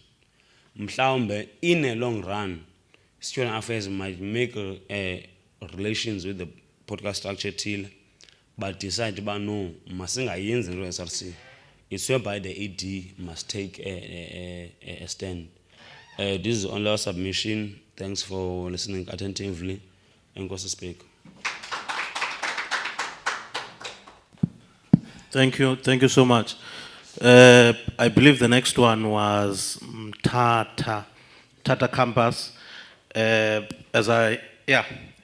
we get the representative from Tata Campus, SGC, to come present the campus report from the SGC? But I must say, leadership and leaders, that I'm excited with the inputs that you are coming with. These indeed are very exciting and new times for WSU. Leadership, up to you. Thank you.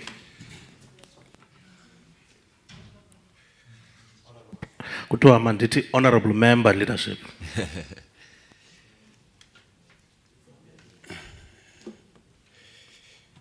Thank you very much, Speaker.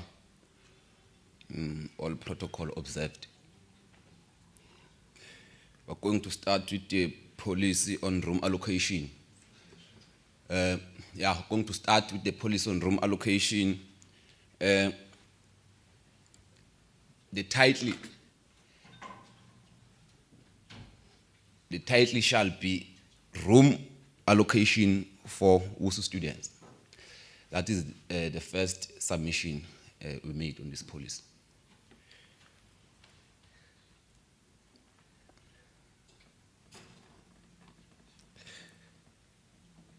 Uh, 6.1.5 on the same policy.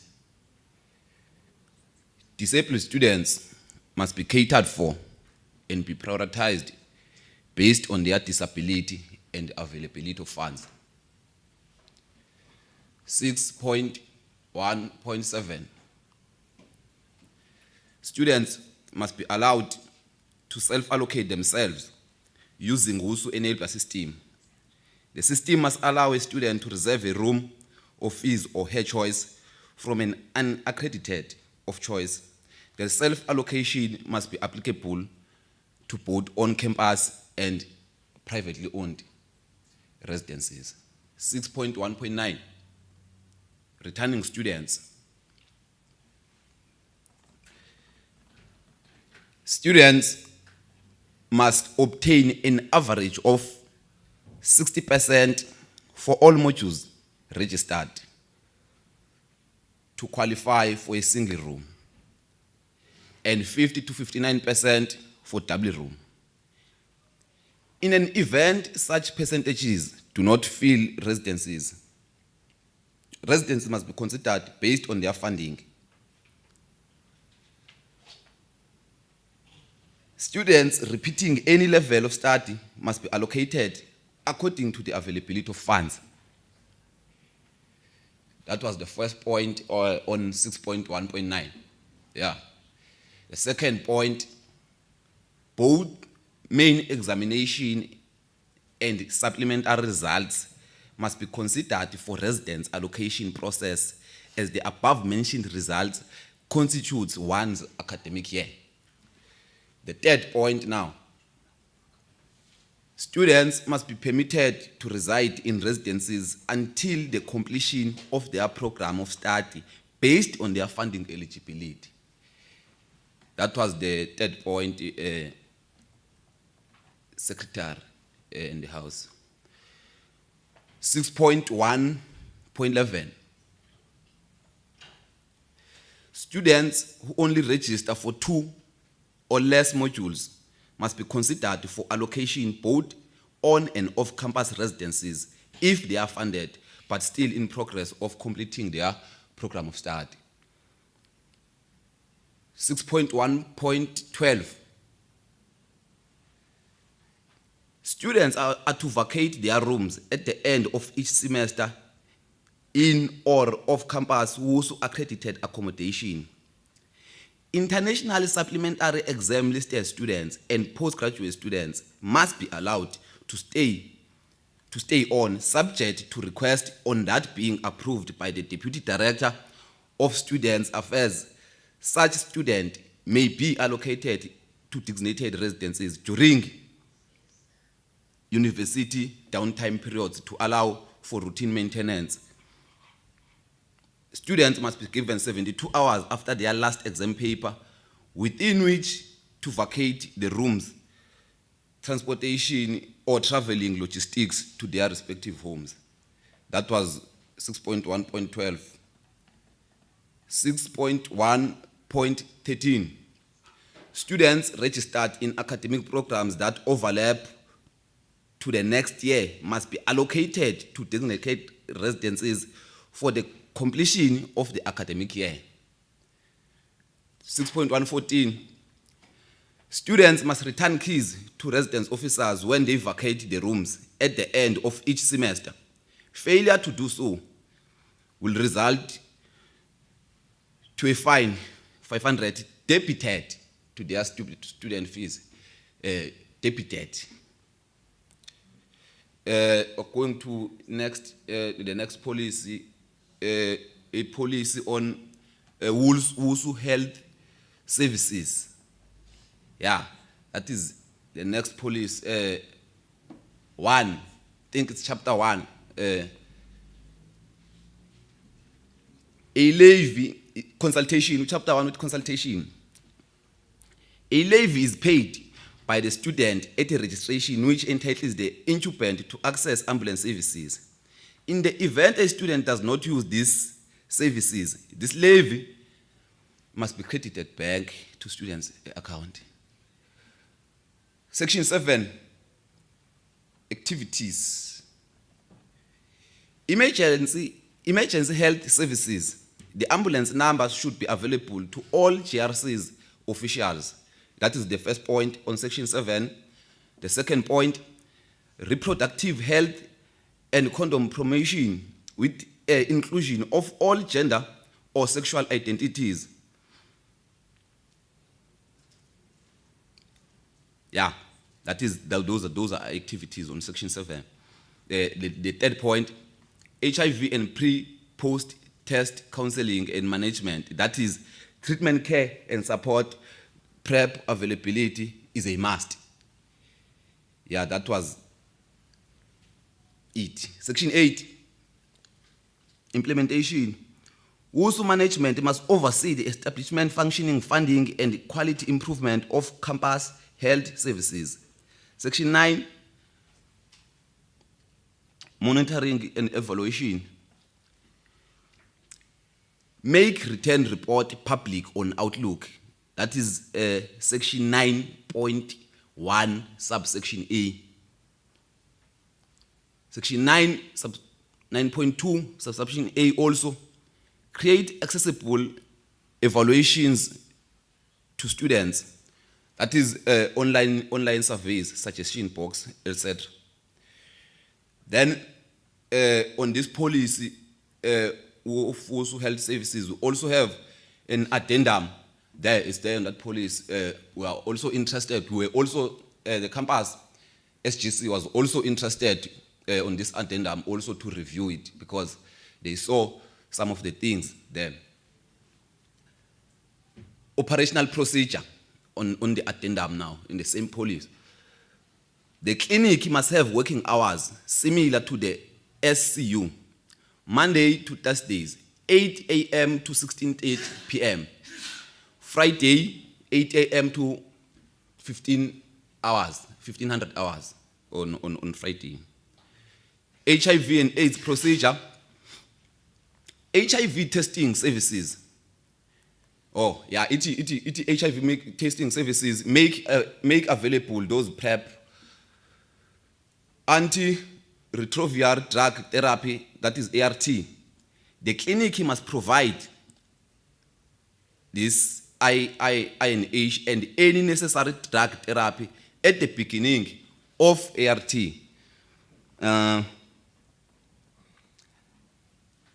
Reproductive health. Since USU CHS do not provide top services, the WSU CHS must provide a referral letter to assist with, so that students avoid long queues and victimization of students, to minimize the rate of top on campus. Yes. USU student counseling and special needs need a developmental policy and procedures.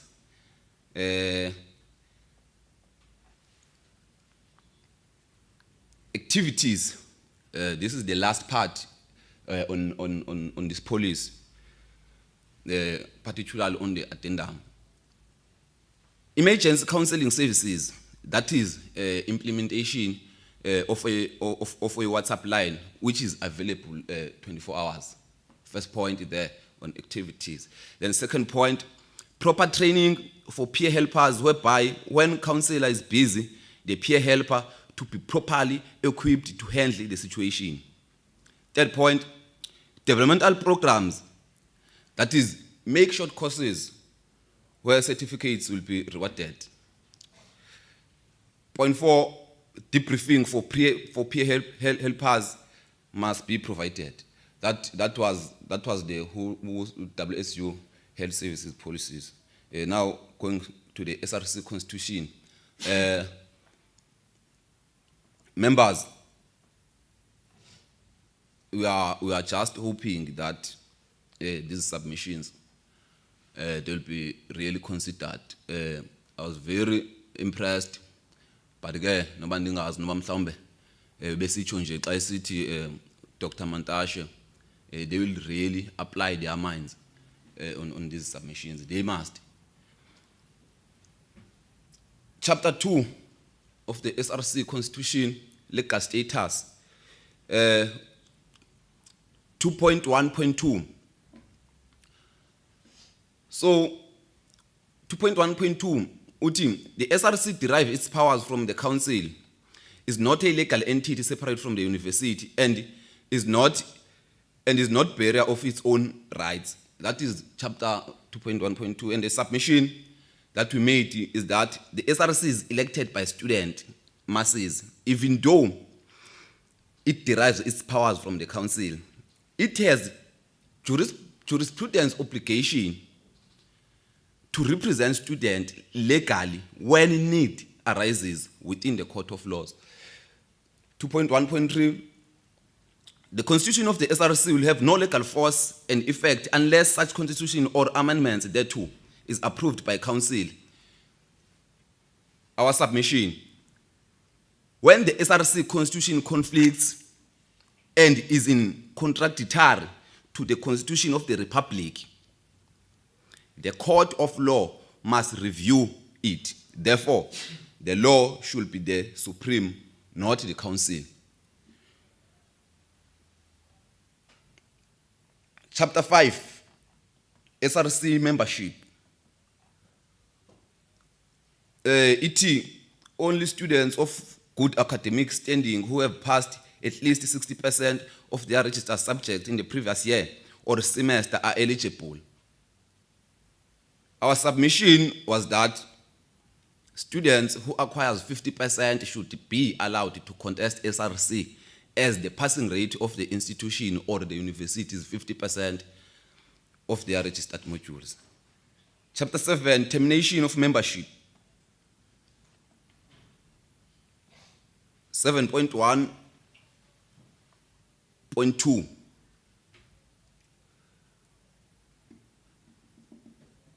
Is no longer eligible in terms of clause 5.4. But I will assume members that you do have a constitution in front of you.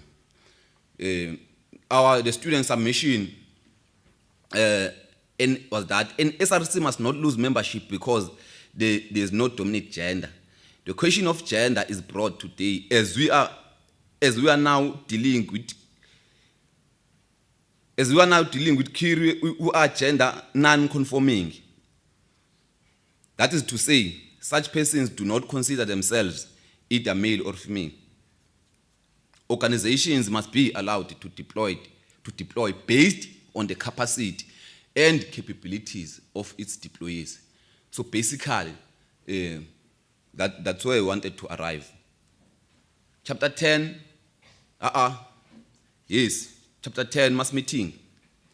Students, chapter 10.2, students may sanction a sitting of a mass meeting through a petition, provided that such students constitute at least 25% of registered students. Our submission was that this must support and replace section 11.1. Section 11, motion of no confidence. 11.3. A quorum of at least 5% of students proportionally representing that campus are present at the meeting. Then our submission was that at least 10% of students registered to meet quorum.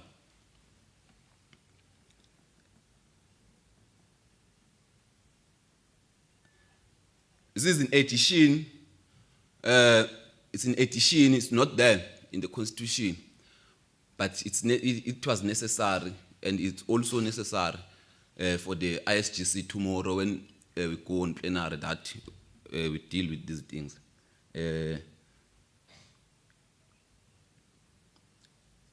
Eating.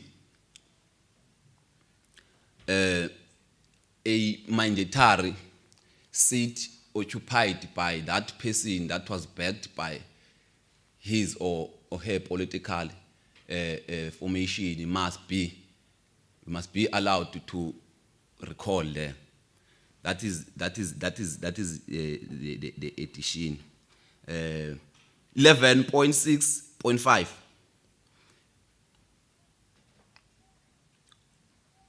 Or in continuation with that, in encapsulation with 11.6.5, both individuals and political structures must contest mandatory seats. The ones that were being told that we must not contest, of which I do not understand, like I really do not understand. We must contest all positions. Why we must be limited? Just like what the doctor was saying here.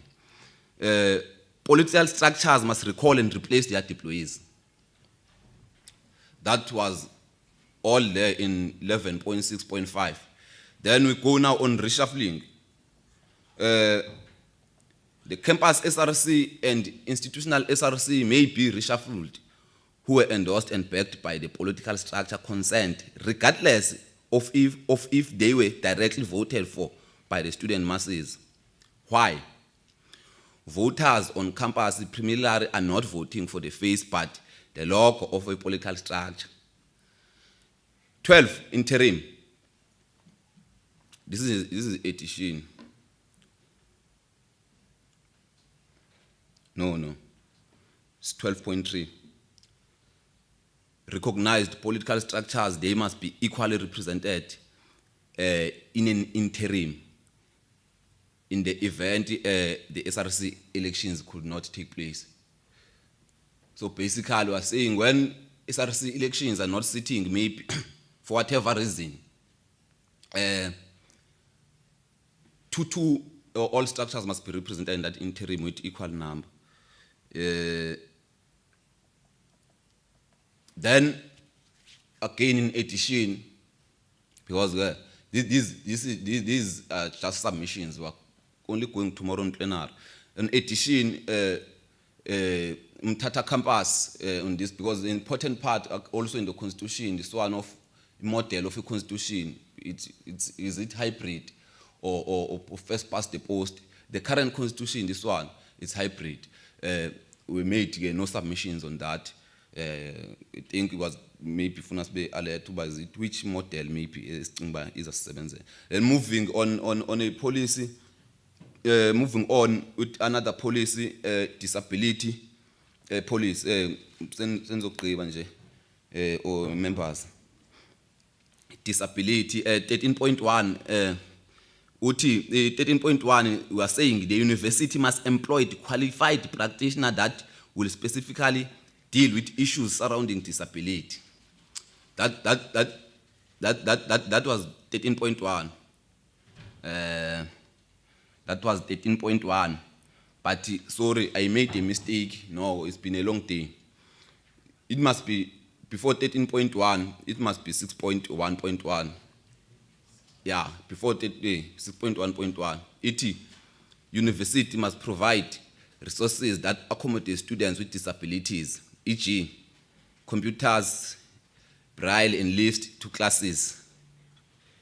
Then 12.1, all registered students must be given their funds as specified by NSFAS policy. Sasagla policy disability. Then 13.1 I've already done it. Then we move to sport policy now. Again on sport policy, there were no many things that maybe we could, but all those that we spotted, we were able to review. 13 sport policy 6.3.1. All score should be under the sport department as we have it in the university. 6.4, paragraph B. Sport department must cover all costs of consultations for an injury occurred during official competitions and games. Paragraph C. All sport codes must have 3 qualified medical team. 6.7. No, not 6.7. 9. Chapter 9. Transport. WSU must provide transport for trainings and official games from site to site or campus in an event of a campus. Then last one is this police of alcohol and drug abuse. There on that policy, more especially Umtata members, there we want to submit that area, social area, must be catered for, or must be made for students inside campus, as we've been saying. More especially now that there's another social area that was closed, is being closed now. That is the submission that we want to make. Plenary ngomso, I saw the program that the plenary kahle ngomso la sabe si geqa amagula khona. Mandibulele speaker. Round of applause. Can we give him another round of applause? Thank you so much. I believe it's Komane campus up next, tendering their campus SGC submissions. Secretary of Komane, could you please come forth?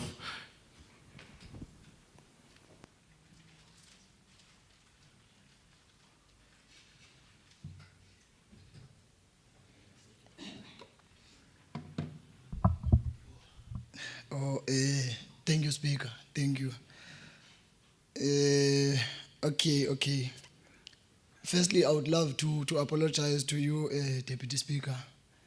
In Komani campus, we didn't quote those 6.1 section what, but we just submitted and then motivated our submissions. Firstly, I will firstly start with the campus health service policy and procedures. Our submissions on that policy are as follows.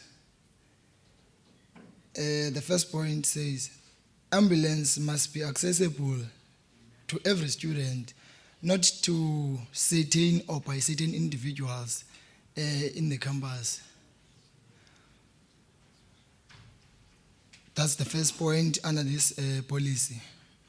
The second one is as follows. There must be annual programs after registrations which are done to equip students generally on how to handle cases of emergency.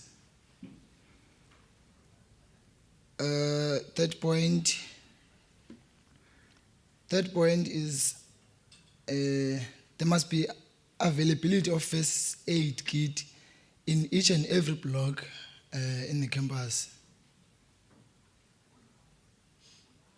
The next point is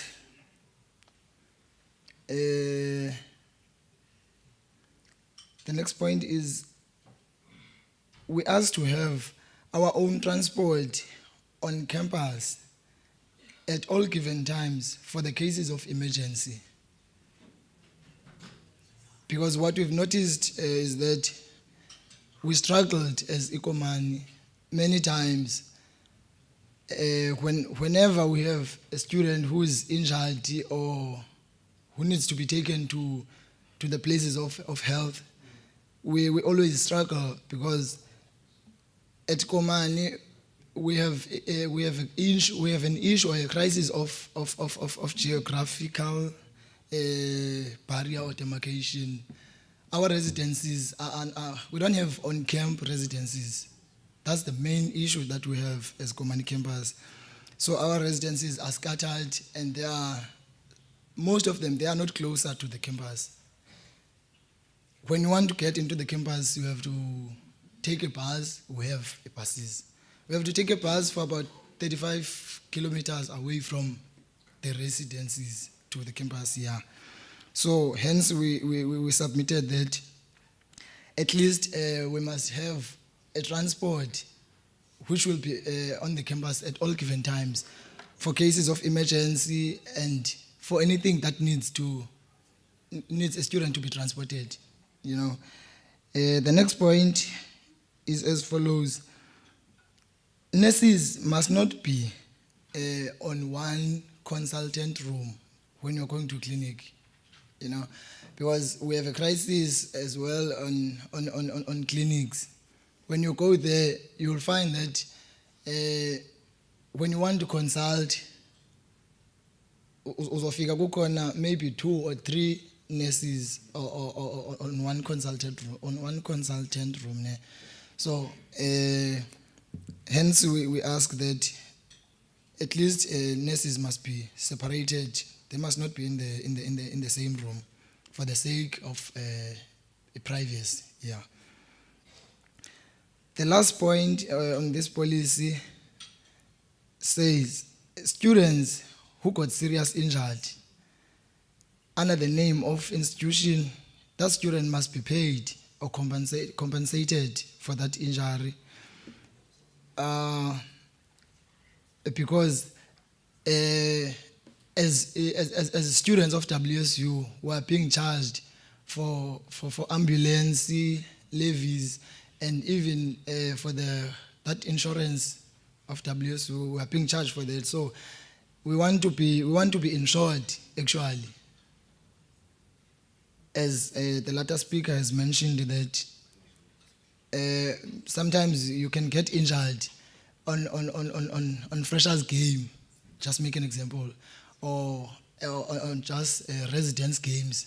Then when you get injured there, the institution in most cases doesn't want to be liable of that injury.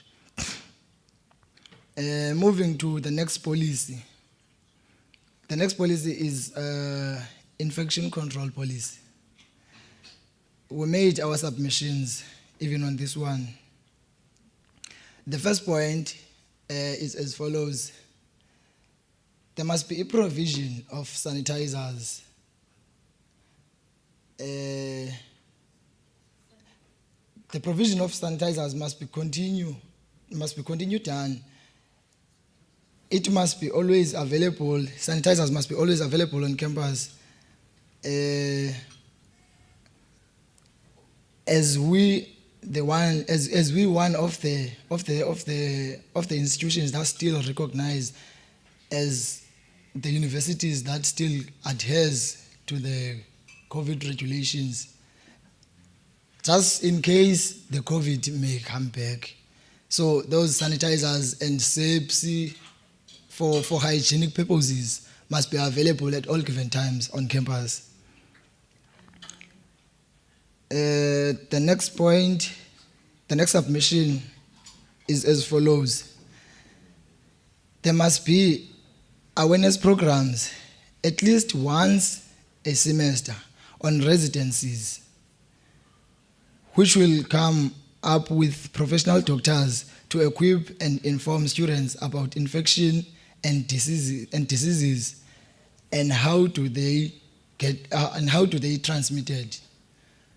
Because we find that most students get infected on our campus because they are not aware of these diseases and bacteria, if I may put it like that, on how do they get spreaded or transmitted from one person to another. So at least if we can have a program where there will be doctors or people from health to come and equip us on the campus, actually on the residencies. Moving to the next policy, the policy on student pregnancy. We submitted on this policy. Sorry. Our first point is as follows. Pregnant students must vacate residencies in a duration of 5 months. However, they must be included in the academics while they are in their respective homes.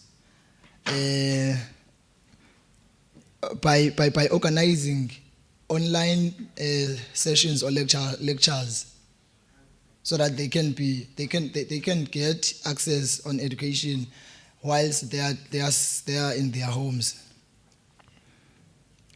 That was only our submission on this policy. Moving to the next one, which is alcohol and drug abuse. Our submissions, the first one is alcohol must be allowed in residencies. However,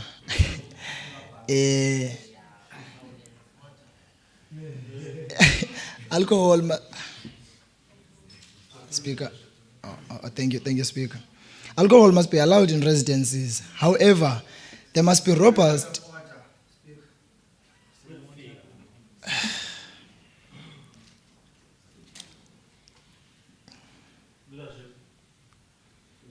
What is your point of order pertaining to? Because we said here we must refer to each other as honorable members. I heard the president saying that if you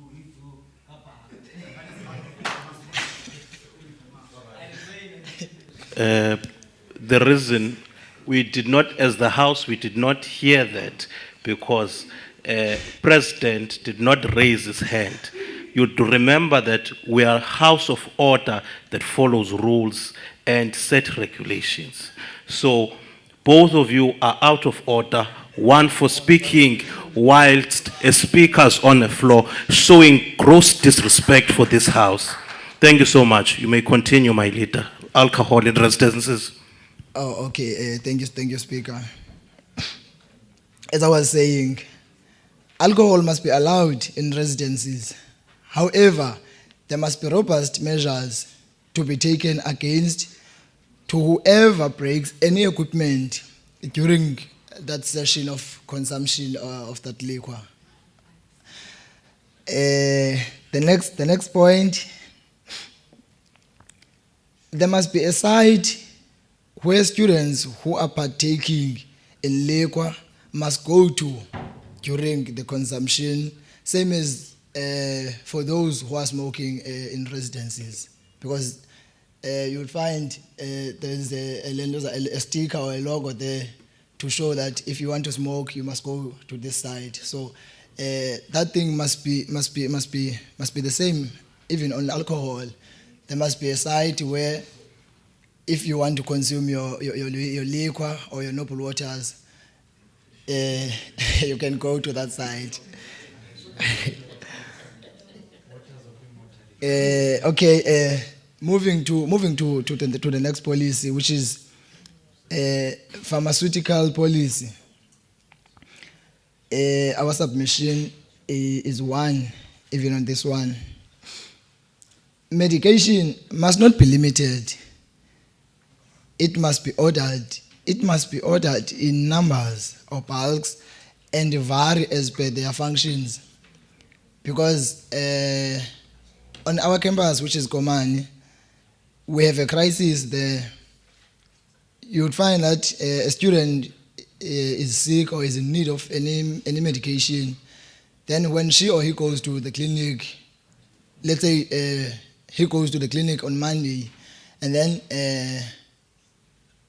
he consults there, the nurses or the sisters there give him the medication, and then when he comes back on a Friday, because maybe he sees that the one that he was given is not yet healed the pain, they will say the medication is limited, so you cannot come here now and then. Like you were here on a Monday, and now it's Friday, you are here again. So hence we are saying the medication at least must be ordered in bulks, and it must be varied. You cannot go there and give an Panado on a Monday, and then on Friday when you go there again, you will be given the same Panado that you were given on a Monday. That was the submission we made. Thank you so much. Moving to the next policy, which is SRC policy. Our submissions are as follows. The first submission says, if you're going to be an SRC member, you must not be doing your research, which is your PhD level 4. You must not be a PhD level 4 student, or anyone who's going to do practicals for about 6 month period or more. That was the first submission we've made. The second point, or the second submission on this policy, there must be a handover session after 7 days of election, so that the newly elected SRC must know all the pending issues to deal with first. So the outgoing SRC must hand over to the newly elected one, so that those who are entering the office must not be lost and doing stupid decisions. The next submission,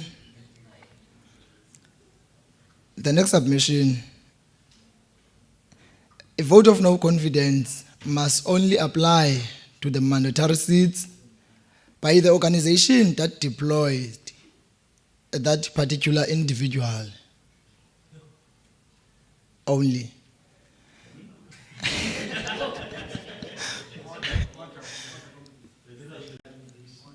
Could you please respect the speaker on the floor? But these are my submissions. Thank you so much. Leadership, do continue. Thank you, Speaker, once again. These are my submissions, honorable members. These are the command submissions. They will be discussed tomorrow, so please. Yeah. The next submission on this policy, mass meetings must be convened by the SGC members, which is the executive. That is our submission.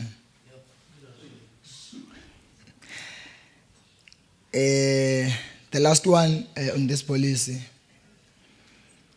JRC and SRC should form part of the committee and sit meetings together.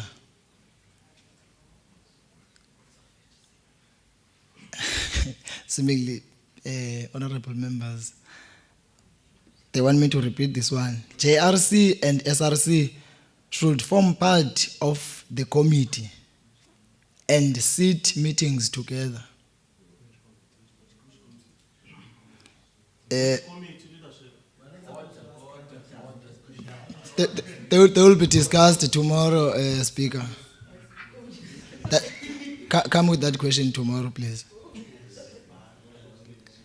No, come with that question tomorrow.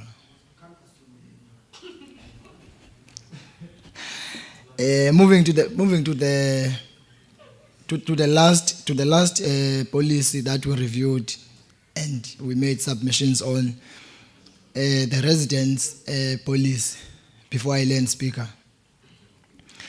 on residence policy, we made a number of submissions. The first submission says supplementary results must be considered too. Another basis that if you struggled whilst you were on the residence, whilst you were allocated, then that means things will escalate when you are no longer allocated. So hence we saw a need as a command campus that supplementary results must be considered too.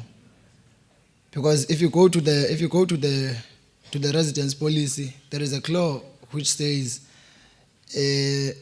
supplementary results are not considered for a student to be allocated. Then we as command campus, we are opposing or we are contra on that clause by saying that supplementary results must be considered too. The next submission,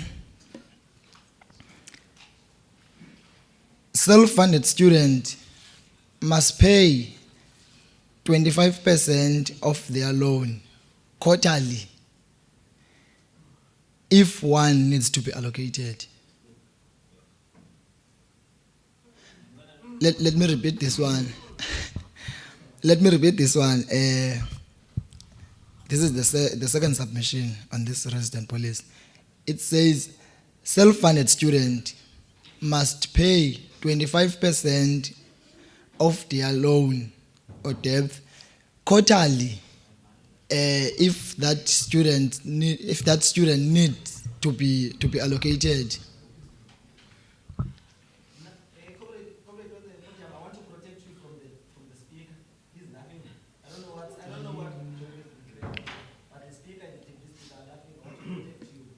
Thank you so much. Please pause. Leadership, you please raise your hand should there be an order or a protection or whatsoever. You talk through the Speaker of the House. You do not cast aspersions. Please resume, Honorable Member, with your incredible presentation. Thank you, Speaker. Okay. The next submission that we made.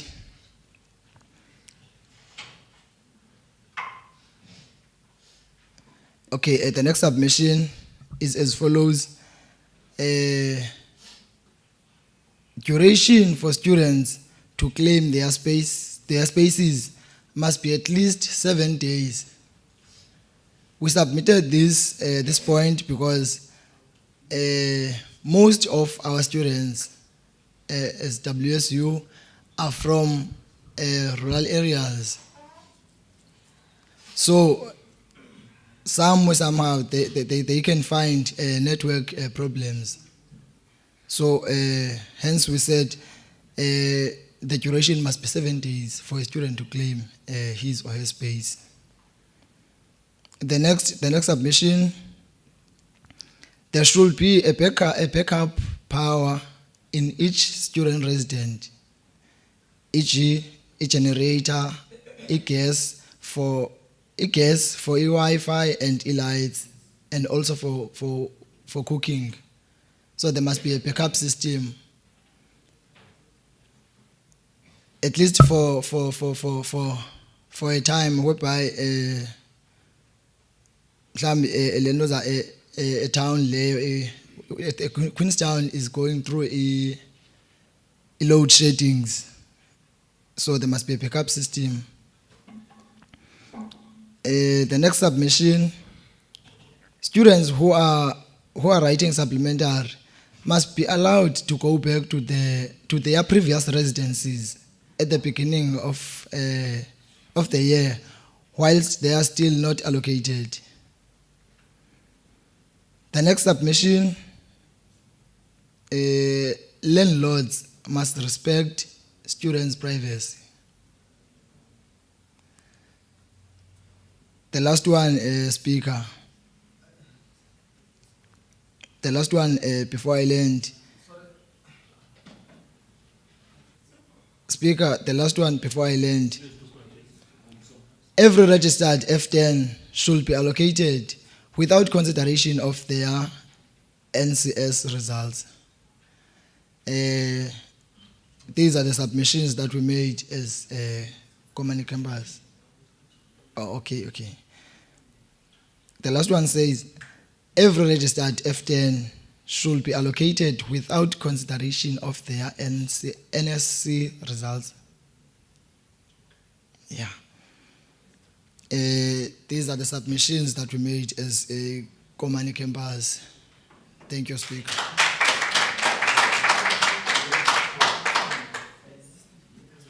Thank you so much. Very, very fruitful submission coming from Ekomane campus.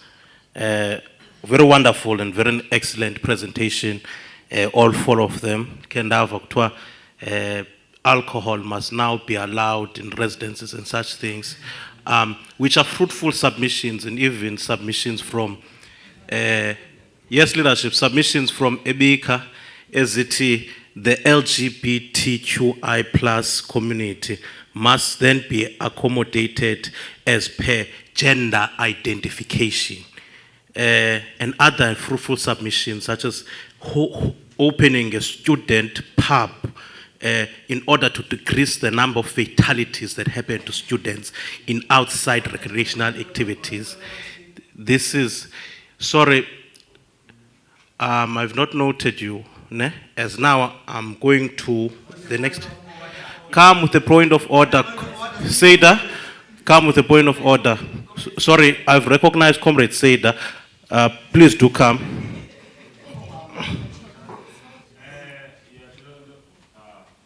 Sorry, leadership. Please do give Comrade Seda the time and to articulate his point of order.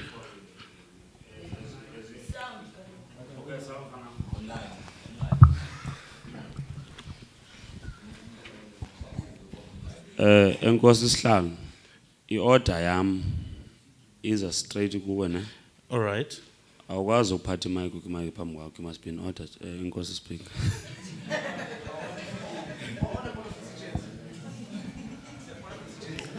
Point of exigence, please do come, Honorable Sbu. Can you please assist us by separating those three there? They're going to give us a problem. Please, that's very urgent because they're delaying the meeting now. Just separate them. Thank you. Proposal closer, leadership. Thank you, Comrade Chair. Honorable Chairperson, the submissions were quite lengthy. We welcome them. However, I don't speak on behalf of the House, but I just want to propose and say that, understanding time constraints in the kitchen downstairs, I would like to propose a closure. Thank you so much. Leadership, we are now going to close as per agenda had said. Ne? All right. I'm going to test the proposal. Comrades, can I please, sorry, comrades, there's been a proposal on the floor.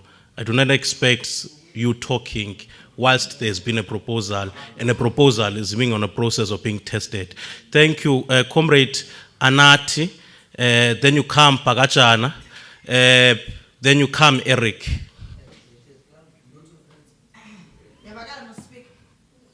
Not on live.